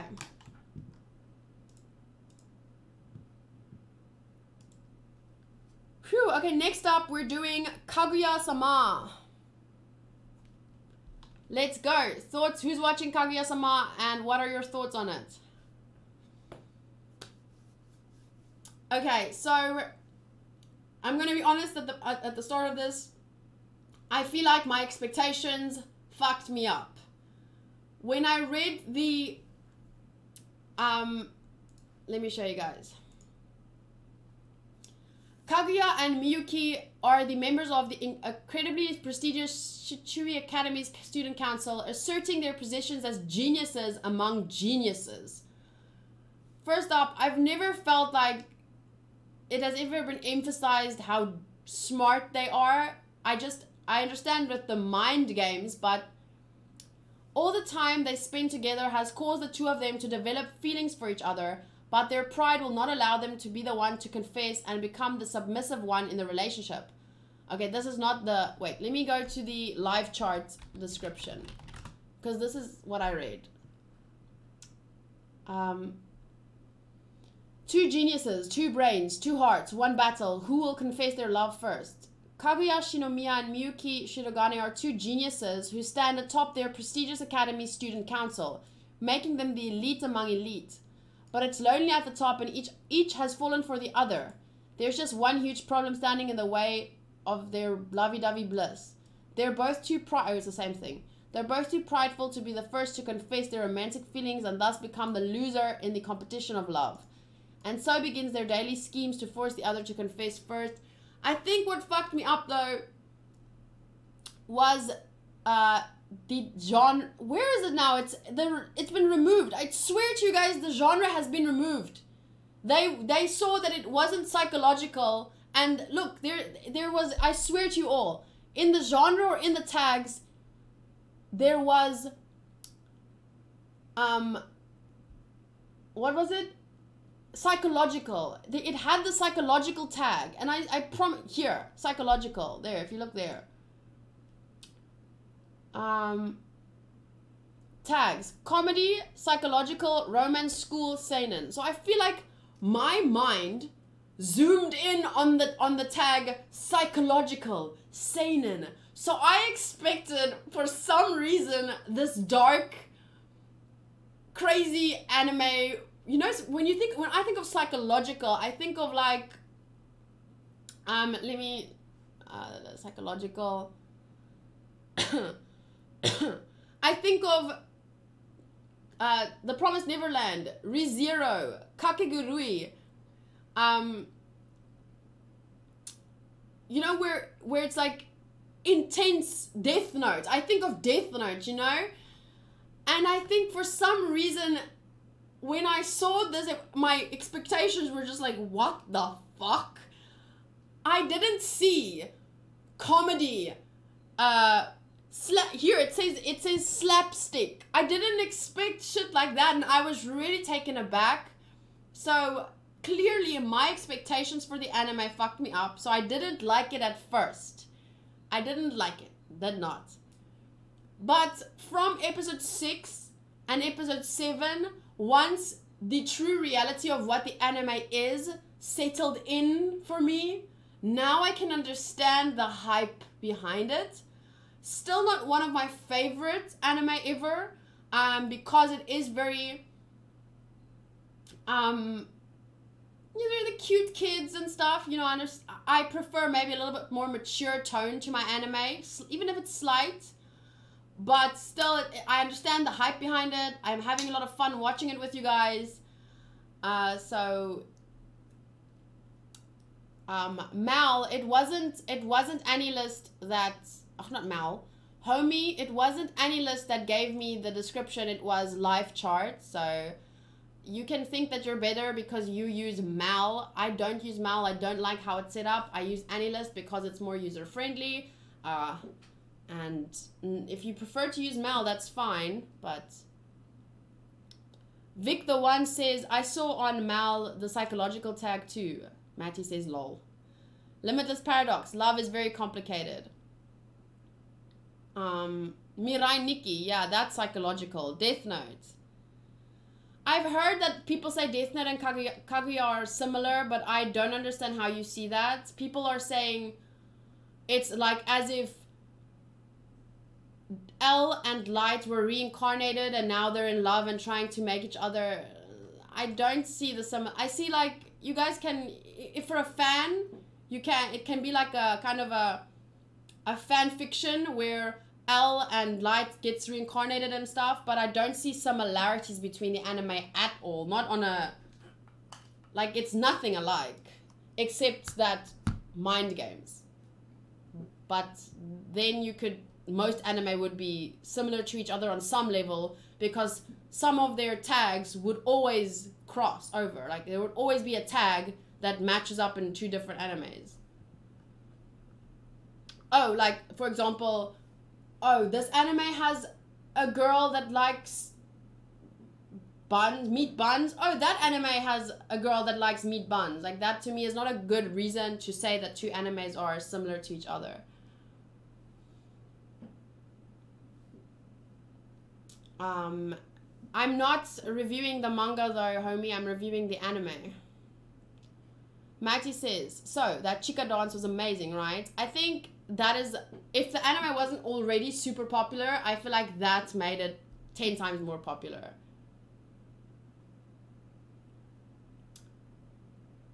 I want the Edgelord and Chica to be together. What is the Edgelord? Is it this guy here? That guy?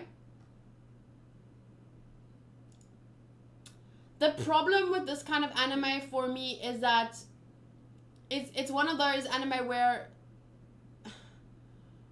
I'm not sure, like, are they ever gonna get to kiss? You know, it's kind of, and it's a normal thing for anime where in 12 episodes it's all about the falling in love part, and in the 11th or the 12th episode they have their first kiss, and then it's the end of the anime. Anime generally isn't very big on personal like kissing, and like it's not like Western series where their high school kids end up sleeping together. Like if you compare Riverdale or most Western series where even in high school the relationships are a lot more mature, if you could put it that way. But I think the reason why I'm not that fond of this anime is because it's like how, I don't know, even in primary school my relationships were more developed than these kids. But it's an anime, so I'm not expecting them to hook up and, you know, whatever, and date and see that. Doesn't mean, but it's just that's why for me I like stuff like that. I like seeing more mature relationships, and that's why a great example of an anime that does that is Nana, for example. I'm 25 years old, so obviously an anime with more mature relationships and personal relationship developments is gonna catch my attention more. But within its genre, as a comedy romance, it's brilliant, it's fun. Slapstick humor prominently features comedy based on deliberately clumsy actions or embarrassing events, so very slapstick. I would almost call it, it says here 70% slapstick, but I would say like 90 to 100% slapstick comedy. Other tags include school club, school, tsundere, parody, slapstick, seinen, and yandere. Prominently features a character who is obsessively in love with another to the point of acting deranged or violent. So I think that refers to Kaguya, probably, because she's had a few obsessive moments where she would literally kill off her friend or violently. I think she really threatened that guy. If anyone comes in between her and the president, she's definitely, I do see the yandere in her. She's not the same kind of actual yandere like someone like you know, from Mirai Nikki. She's not a real yandere, but she's an example of how a yandere in real life would actually be like, you know. Is the comedy in Konosuba considered slapstick? I guess not as much as Love is War, but yes, to some extent I would think it's slapstick. Let's quickly see if it has that tag.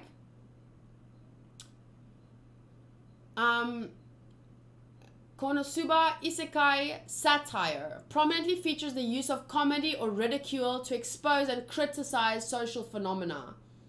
So, okay, so Konosuba seems to be more satire and parody than it is slapstick, according to this.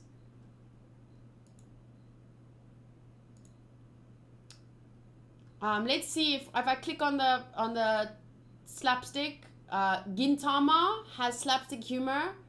Hina Matsuri has slapstick humor. Daily Lives of High School Boys. Grand Blue Dreaming, which is something I'm really looking forward to watching, hopefully, soon. Clannad has slapstick humor. Lovely Complex. Prison School, also something I would like to watch. So yeah. Oh, hi Nick. Sorry I didn't see you come in. I love myself a good satire. Yes, satire is a really brilliant form of comedy. Matty says, I hated the narrator in the first 3 episodes. It's all right now. Yes, I agree. In the first episode especially, the narrator really almost turned me off because he was so prominent. But I guess it was basic to explain the setup for us as viewers, and then now in the following episodes he's definitely not as prominent as he was in the first. So yeah. So yeah. I know, right? Aho Girl is so ridiculous. So maybe that's are you guys talking about slapstick? Yandere is a bit extreme of a tag for the show. I always identified Yandere as like character. He's more psychopathic, but I guess that is how Yandere character works in a comedy. Yes, I understand why, like I said, Kaguya is like what a Yandere person would be like in real life. Like, there were scenes where I felt that Kaguya wasn't a very good friend because she almost wanted to, like, remove Chika just because Chika gets in the way of her relationship with the president. I feel like the last few episodes, especially with, remember that scene where Chika and Kaguya were in a play or something, and she had like bloodstains on her, and the Ishigami Yu, he was like scared of her. I think that was the kind of episode why they chose to mark Kaguya as a yandere.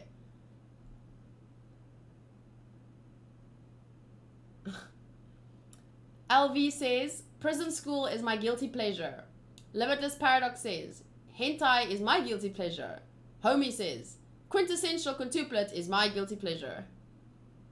Neo Thanos, Katie is my guilty pleasure. Oh, I don't mind being someone's guilty pleasure. You don't want to admit that you watch me, but you kind of love to watch me. Okay, so I feel like that's enough said about Kaguya-sama. Conclusively, my thoughts on the show is that once my expectations of what the show was settled in, it's actually brilliant. It is funny, it is slapstick, the characters are very likable and interesting. Let's actually go to this thing. Still not a big fan of the story itself. Like, for me, it's all about the characters. The characters are on a 9, but the story, there's not much story for me. It's more slapstick humor, you know. I don't get a lot of substance from the story.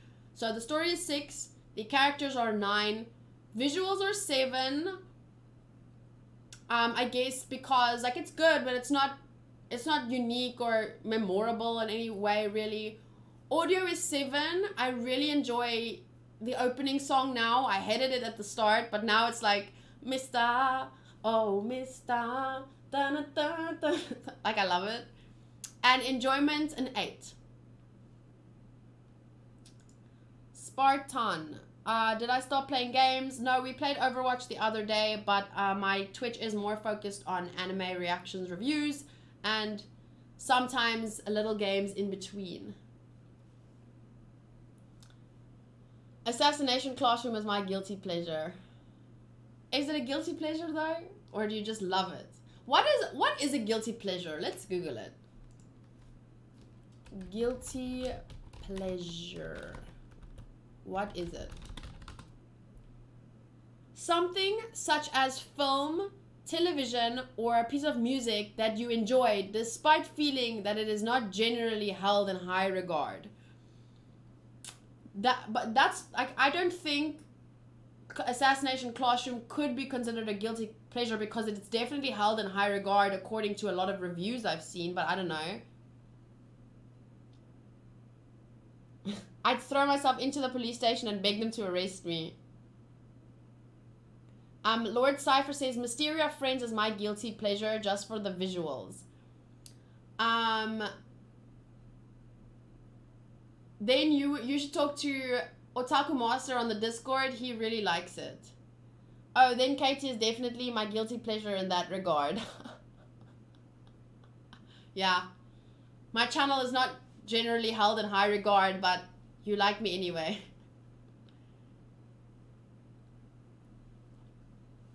Okay, so final score on Kaguya, 7.4. Which I don't think is bad at all. It's not something I'm going to remember in 5 years, but it's fun to watch, at least. And the characters are interesting. And, like, special. At least Chika's is special.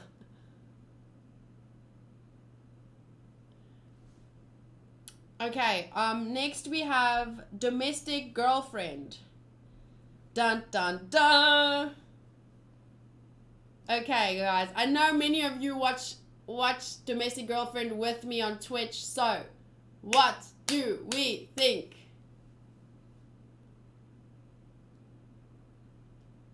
Otacoin is my guilty pleasure.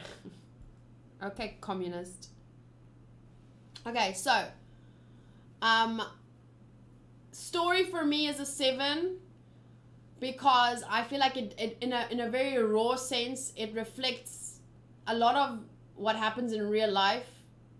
I know people wouldn't agree, but if you think about it, or if you look at real life experiences, I do think it reflects a raw side of humanity. Because if I look at series and movies, generally Western ones, it really romanticizes life experiences and even the challenges people go through. It does make it seem like this, you know, Hollywood sparkles and like, oh, their life is so, like, life is so brilliant. And like, if you think about Friends, if you think about, what is that, Suits, if you think about, like, a lot of series and stuff, it shows life as if it's, I mean, it has its challenges and its good parts, but it never shows the messy bits. I feel like I enjoy Domestic Girlfriend because it really shows the messy bits, you know, the part that you grow up and you look back at your life and there's certain things that you wouldn't tell anyone. You wouldn't even want to admit to yourself that happened, or you did that, or had that experience. And I feel like it's raw sexual drama. Yeah, and I feel like this story kind of really shows you the ugly side of us all, you know? Characters for me, I think giving the characters an 8 is a bit high. I think I would go with a 7 for the characters. Visuals, 7. Audio, 7. Would we give the visuals a 7 though? I feel like I'm gonna give the visuals a 6. Because there's nothing special about it. It's fine, but it's not, I don't know, I feel like there's nothing special about it. Audio, I would give a 7 because I enjoyed the voice acting and the opening is great. I can't remember the ending song. And enjoyment, I guess because of the drama, and this is my guilty pleasure, I guess I would still keep the enjoyment at a, let's say 8. A strong 8. So the anime is an overall 7 for me, and that I can 100% agree with. That is how I feel about this anime. It's a 7. It's something I'm enjoying. I like specific parts of the story and the characters, but the visuals aren't necessarily that great, and it's not necessarily something I might remember it in 5 years, but I don't know. Bye, Nick. Thank you for popping in. Matty says Hina is so damn hot and perfect. You lie. You lying son of a bitch. You're just saying that to piss me off, aren't you? Vic the One says, Domestic Girlfriend, I went for the fan service, stayed for the drama, and Hina's thickness. Fuck, so it's not a lie. Matty, you're all talking the truth. You like it. Are you kidding? Visuals a 6, just Hina gives visuals at least an 8. No. Oh god, no. I like a thick girl as much as the next person, but Hina is not someone I wouldn't regard her as a, I don't have any interest in her at all.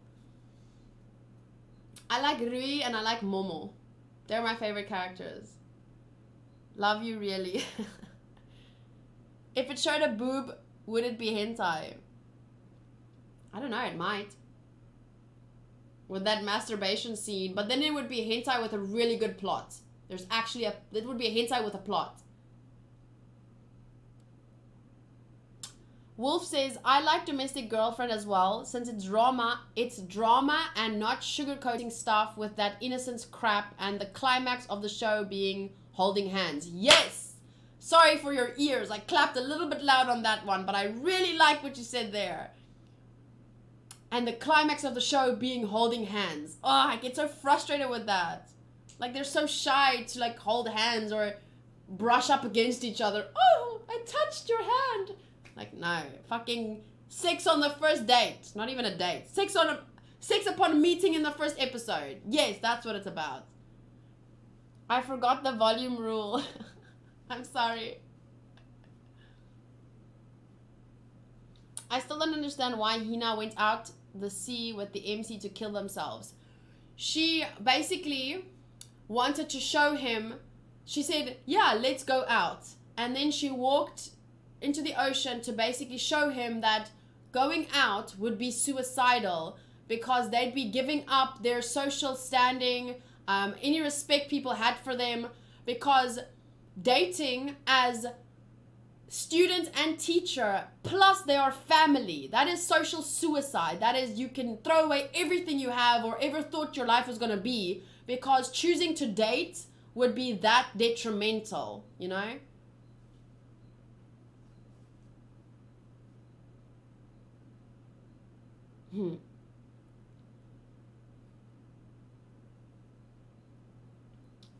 I don't have a social life, so I would be good. Ah, still too harsh. You mean what she did was too harsh? Like how to show... It was basically, I feel like just a visual representation to show him how stupid it would be of them to go out, you know? Or how, I don't know, serious of a... It's not just something you do. It's not like dating a girl and... Like, it's not like dating your senior in high school. Dating your teacher who is also your sister. Even though not blood related, you know, it's a bit crazy. I'm thirsty as fuck. But we're almost done, so it's okay. That's it for Domestic Girlfriend.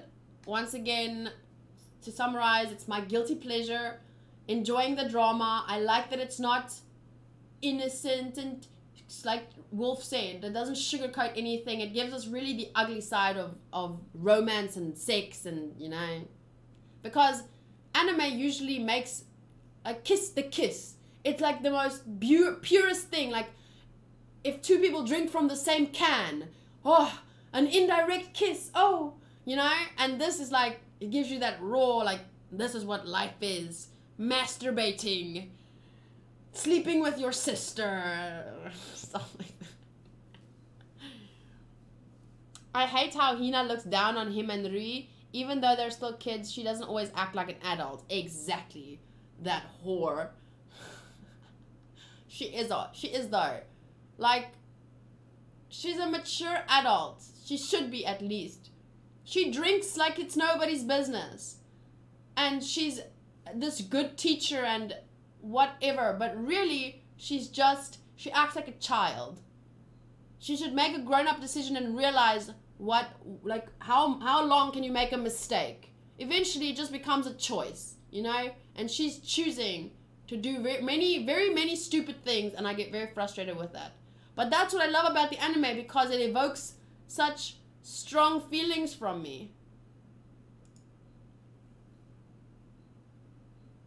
Hi, Hanku. Hanku, are you gonna bring me something to drink?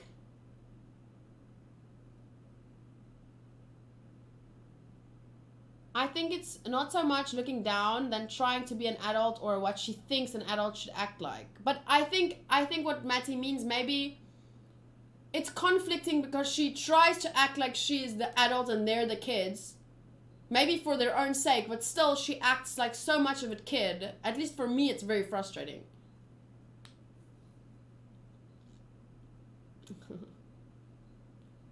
Hanku, you're saying okay, but what are you saying okay to? Are you gonna bring me something to drink? You don't even know what I want.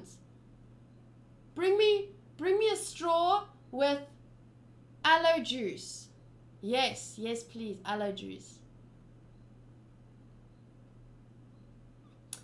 Near Thanos says, Japan is weird that way. Grabbing boobs, stealing panties is all funny, but a kiss on the cheek? Ooh, gotta be all shy now. So true. And that, you know, I actually just thought of this scene or sentence from episode 7. And it's so realistic, it's crazy. I don't even know what the MC's name is. He's so irrelevant and irritating and stupid and a horrible person. I don't care what his name is, but he said this, and it reflects fucking real life, because I've heard someone in my life say this before. And I'll tell you about who it was now. Not a name, but I'll tell you. Okay, so the guy said when Rui came in to want to kiss him, because they had slept together. So now she said, well, we never kissed, so I want to try and see what kissing feels like. And then he said, it might sound a little contradictory, but kissing is different than just having sex. Kissing is more special. And it sounds crazy because a kiss is like second base. No, first base. Kiss is like first base, whereas sex is going all the way. But a kiss is more special because that's how it is in real life. Guys, and not just guys, let's call them players, you know, those type of people, girls and boys. They go around sleeping with everyone because, you know, I don't know, they get drunk, they have fun, and they sleep around easily.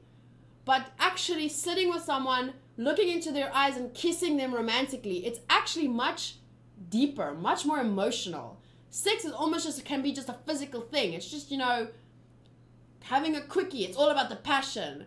Whereas a kiss can be passionate, but it's more romantic. Maybe that's how we've made it to be. I'm sure for some people having sex will be obviously much more romantic than kissing. I'm just saying for a lot of people, they sleep around so often, kissing becomes almost more special because you're choosing to just kiss this person. You don't have to go all the way to show them how you feel about them.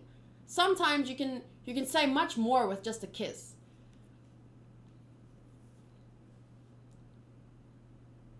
Yes, Hanku, either can be special depending on who you're with. But I feel like I just like how the anime has little life truths like that. Because the MC and Rui slept together on the first date and it didn't mean anything to them. It was just about having sex and experiencing sex. But then in episode 7, he didn't want to kiss her because he felt like that was more special.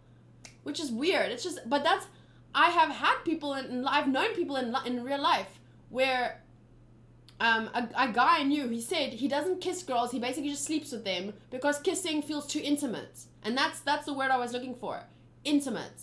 Sex for him was nothing at that point. You just, you know, bang and leave them. But kissing someone is so much more intimate that, yeah. My ex would slap me silly if I didn't kiss her during sex. Lol. Yeah, I just really enjoy the realness and rawness of this anime. I mean, I've never seen a character masturbate in an anime. Did I think this anime did it right? No. But I'm surprised by, it's not a hentai, but they show something like that. It's so human.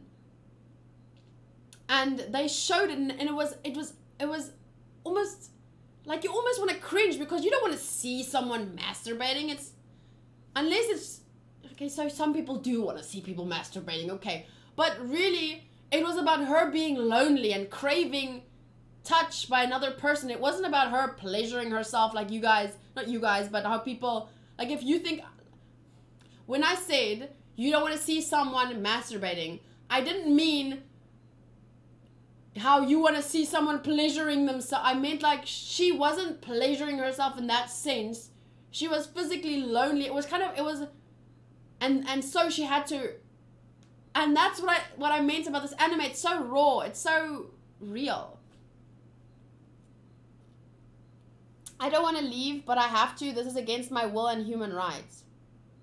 Oh, okay. Bye, Jacob. Have a good sleep and good luck with school tomorrow. Oh my gosh, Hanku's calling this a slice of life hentai. Damn, and you don't even watch anime and you just hit the nail on the nose. Or whatever you call it. It's a realistic hentai. It's a hentai with a lot of plots. Animaechan, I thought she was doing it because she read his novel and got emotional.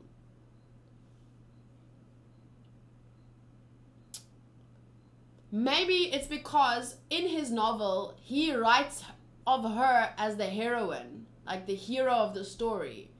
So he romanticizes her as this character, but she doesn't see herself that way.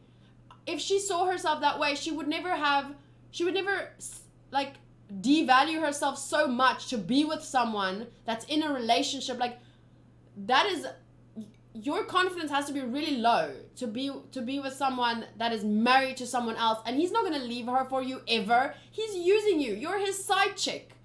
To be a side chick, generally, not everyone, but generally, your confidence is very low. Your sense of self-worth is very low. So maybe her reading his novel and seeing how he sees her made her feel shit about herself, because she knows she's not that amazing. She has a low sense of self-worth, so she goes and masturbates because she misses this guy that kind of reaffirms her low sense of self-worth, you know? That, otherwise she wouldn't be with him. Anyway, so enough of domestic girlfriend. Next anime.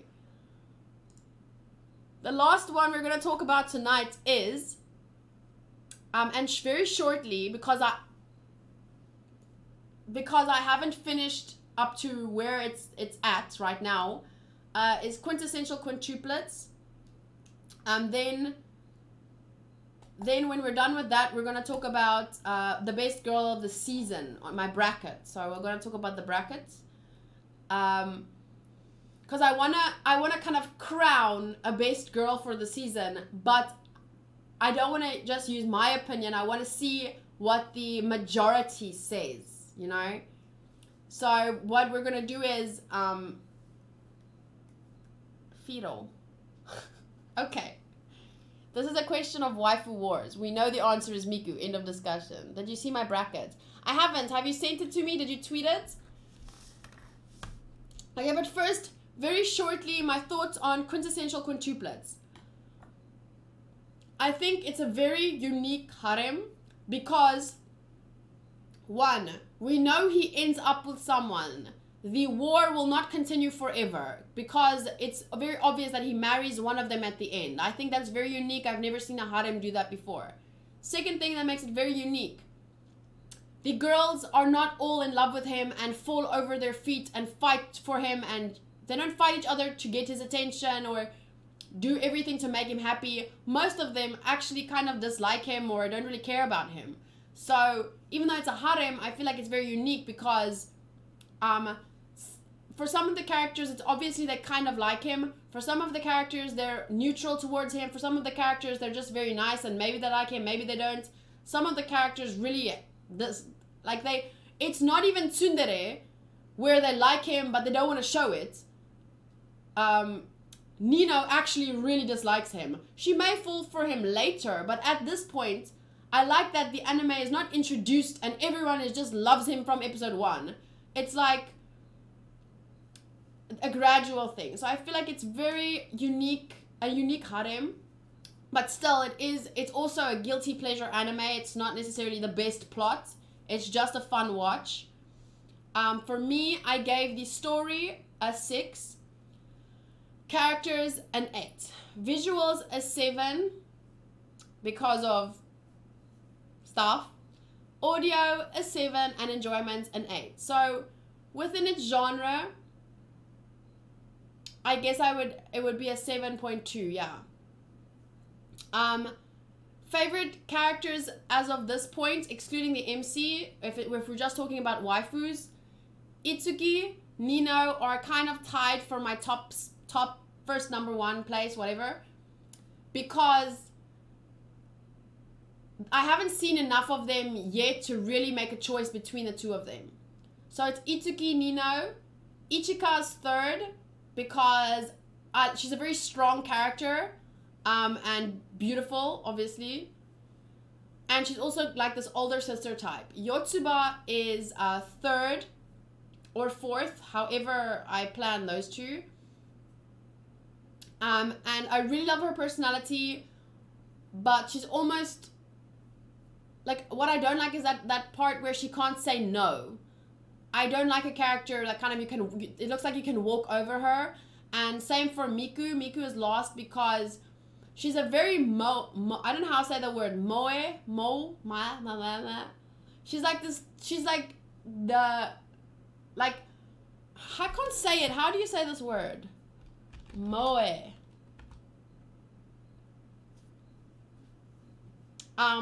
She's like the like, you know how you can say someone's the devil incarnate? She's like Moe goddess incarnate. Like, she's just Moe. And I bet everyone's laughing at me trying to say this stupid word. But I explained this in my reactions last night when we were watching the show. For someone like me, she's just not my type. I actually asked you guys, what is a best girl? And your general answer was, it's your type. Your type of girl is going to be your best girl. So, for someone like me, who likes characters like Bakugo, Naofumi,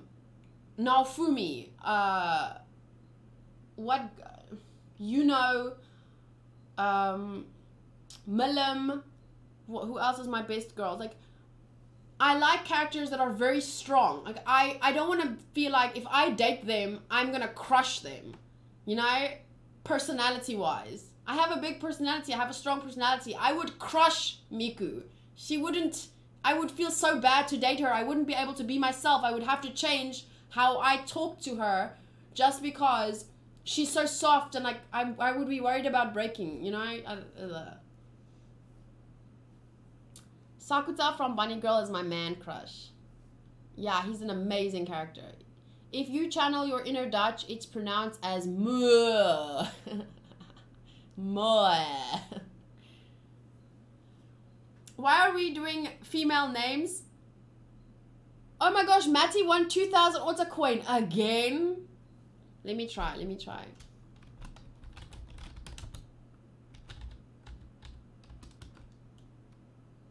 Yay, I won 1,000 Otter coin. Woohoo!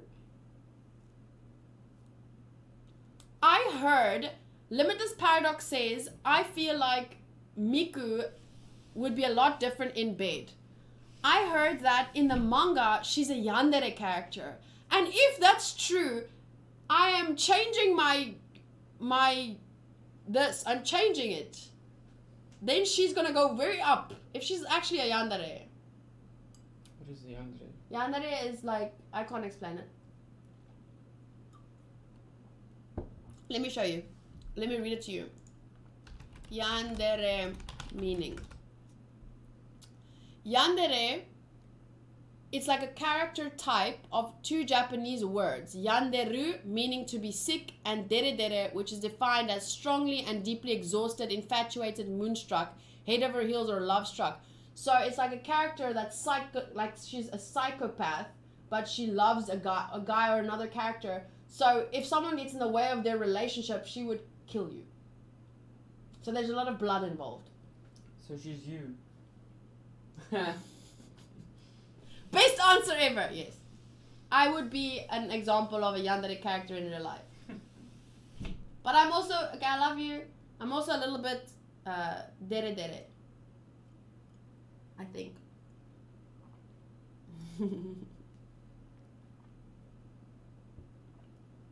Hi, Jamie. Yandere is, if I can't have him, no one can. Katie, yandere confirmed. I'm not gonna lie. I would probably be like a little bit of, you know how Kaguya is a yandere character? Basically that, but I'm not as, she's, what's the word? I take initiative, where they are trying to make each other confess. Like, I wouldn't need to, you know?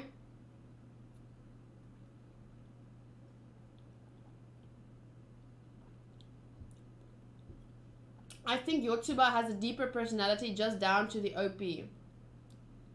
Good night, Jaren. See you soon. Calling a yandere character a yandere is probably a bad idea in most cases. Hanku should be afraid. I don't think so. I think like if like Yuki told Yuno, you're crazy because you would kill someone for me, and she'd go, yeah, and?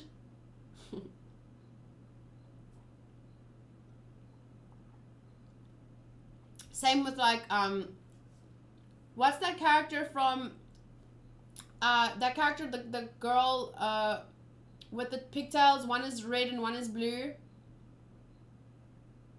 Harley Quinn, like she knows she's crazy and she loves it. Like I don't think a yandere character would get mad at being called crazy in every case. Like I don't think it's a necessity. I think some people they know they're crazy and they love that about themselves.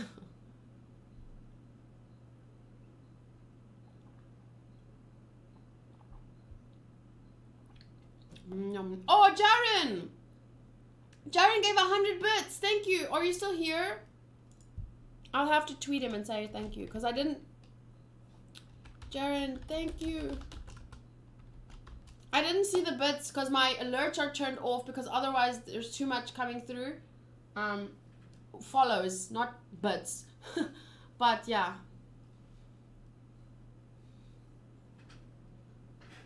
I feel like Harley Quinn is definitely a yandere because she would chop someone's head off for the Joker. She would do anything for him, just like would do anything for Yuki to make sure that he stays alive or whatever. Katie, have you already tried Killing Bites? It's a great underrated show. Might be nice as a reaction show as a filler. I haven't yet, but at this point I'm not adding anything new. I have so much that I want to watch and review. Okay, so what I want to do now quickly is, I don't know why I'm putting on my headphones. No, there was no reason to put these on. Now I'm just going to keep them on because I feel like I just put them on, so I'm just going to keep them on. Okay, 7.2 for quintessential quintuplet so far. I would just rate it an overall 7, but I don't know what to take away. I could take away from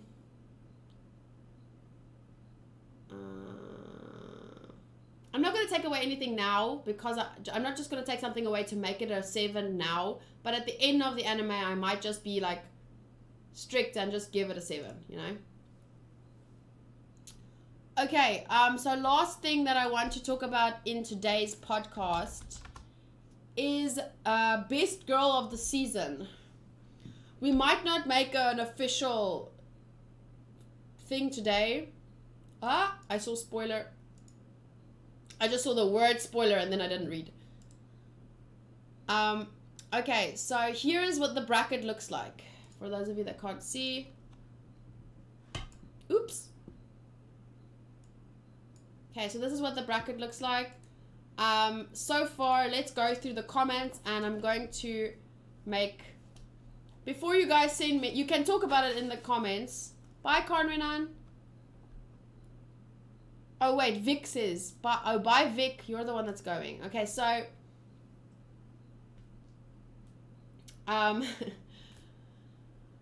Matthew, I did read your message. So here are the options. Raftalia, Shuna, Rui, Souma, Kaguya, Hina. Her name is Hina, right? Milim, Philo, Shion, Mio, Nagi, Emma, and Chika. So let's see what is the general consensus. I sent it to your Discord. It's not safe for Twitter.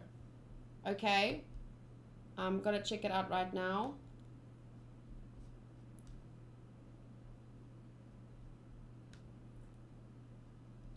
Okay, so Matty has filled in the... Okay, Matty. Matty's best girl is Milim.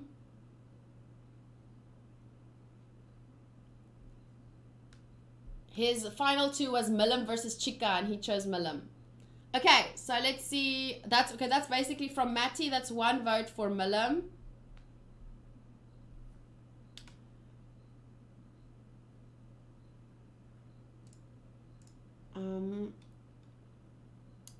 Andrew didn't say anything. This person didn't say anything. Okay, here's 1 vote for Nagi. 1 vote for Mio, and then my vote also goes to Mio, okay? Here's another vote for Mio. This person says, where's Miku? But Miku, I'm not counting quintessential quintuplets yet.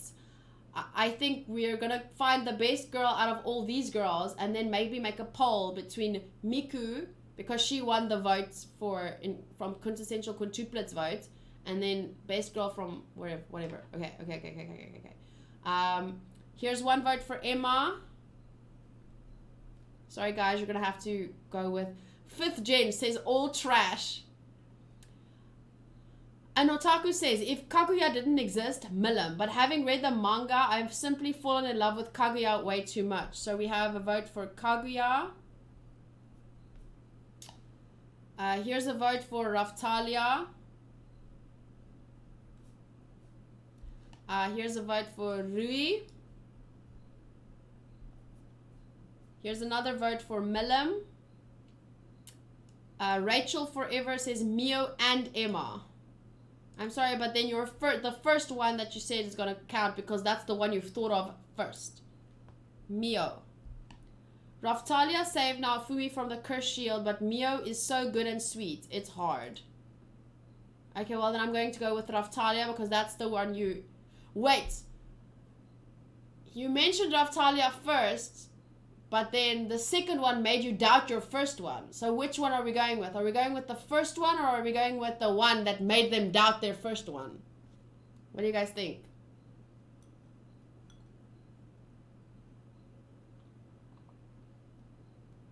Neo Thanos says, if Philo doesn't win, then I'm throwing my PC out the window.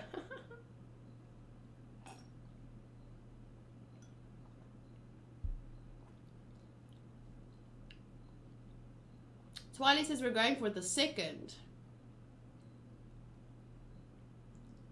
Okay, we'll go with the second. Okay, so that's Mio. Okay, I'm not putting another vote for Mio because this now I'm confused because this person says Mio and Emma. So does that count as the second person that made them doubt the first one or what? Now I'm confused. But anyway, I hate it when people say two names. I'm just not going to count their votes then.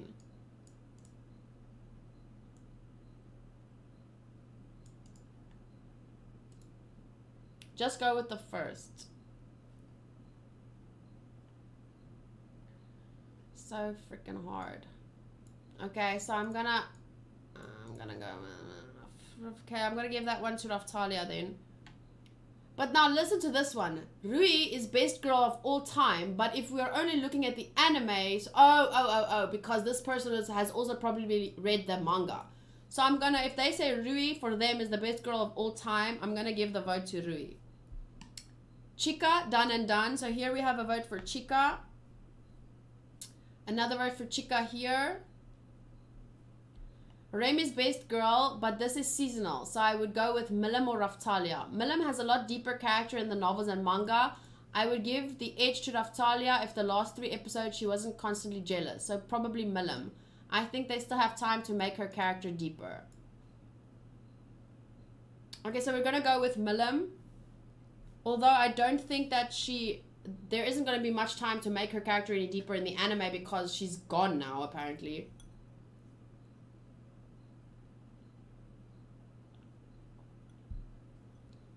Okay. Miku, even though she's not here, that's how best girl she is. Okay, I'm just putting Miku here because she's gonna be in the next poll. I'll make a top 2. Miku versus whoever wins best girl from this poll. It all goes down for either Chika or Raftalia. So no one, you didn't say a name. Okay, here's one for Raftalia. Mama is the best girl. No.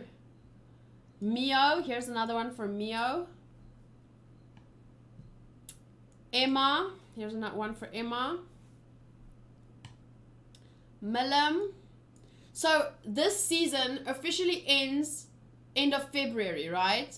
So by then I will make a poll, like a top 5, and then like Miku, Mio, Milim, Chika, and whoever is 5th most voted, and then we'll choose like Winter 2018-2019 official Animaechan Best Girl Award.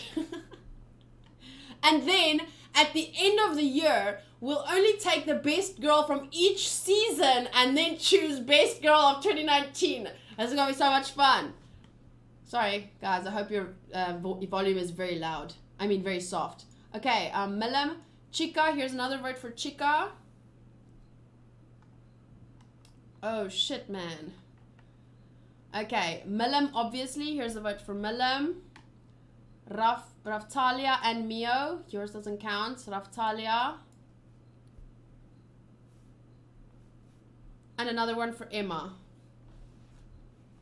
Okay, so right now, Melam has these 4, or from this thing, people who chose to comment. Melam has 4, Nagi has 1, Mio has 4, Emma has 3, Kaguya has 1, Raftalia has 4, Rui has 2, Chica has 3.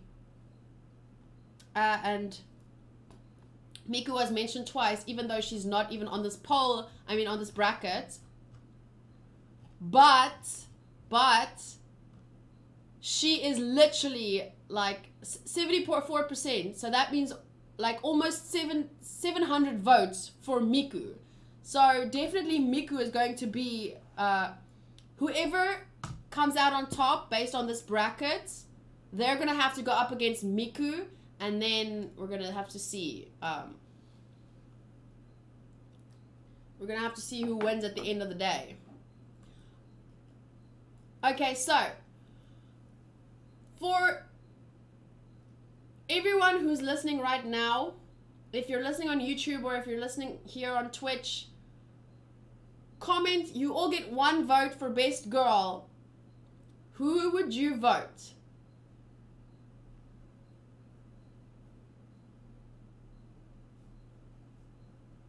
Who gets your vote for best girl? Limitless Paradox votes Chica. Okay, but I didn't see your votes. Okay, Limitless, you voted for Chica. Homie. Okay, wait. Huh? Michael votes for Milam.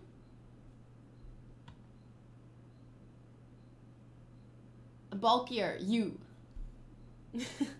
Well, technically, my hair is meant to look like Chica, so maybe you actually just think I'm Chica. Homie said Chica. Okay.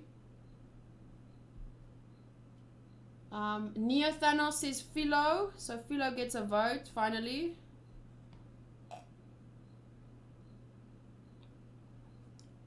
Kyruin says Raftalia. Groan says Raftalia. Wolf says Raftalia. Twily says Firo.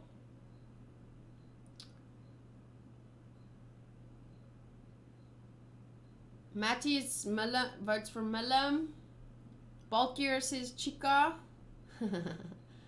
Okay.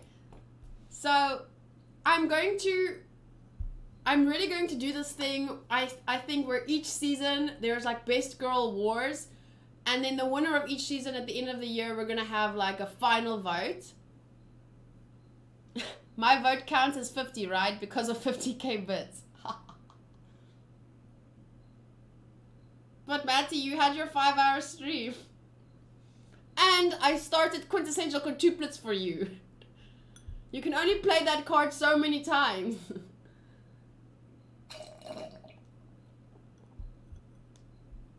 Nom, nom, nom.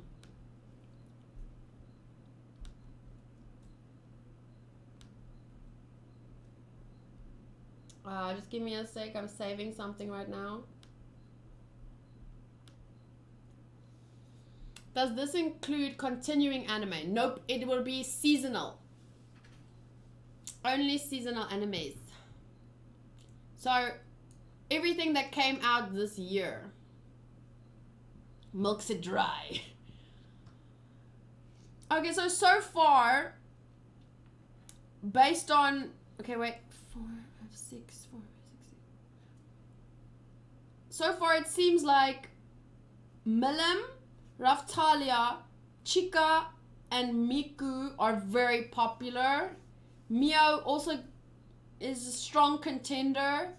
But yeah, I'm gonna obviously post this podcast to YouTube. I'm sure a very small percentage of people would watch it, but I'm gonna try and use timestamps maybe to if people are only interested in certain things, maybe they can just skip with the timestamps.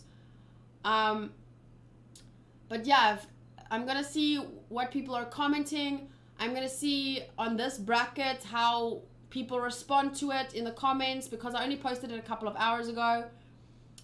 And then it's almost the end of February. Oh fuck, so that means that the season is almost done, right?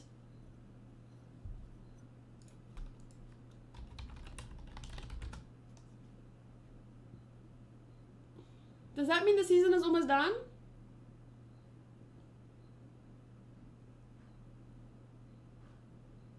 Winter 2018-2019.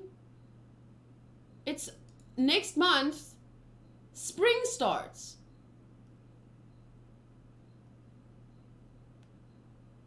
So we're gonna have to do this like soon.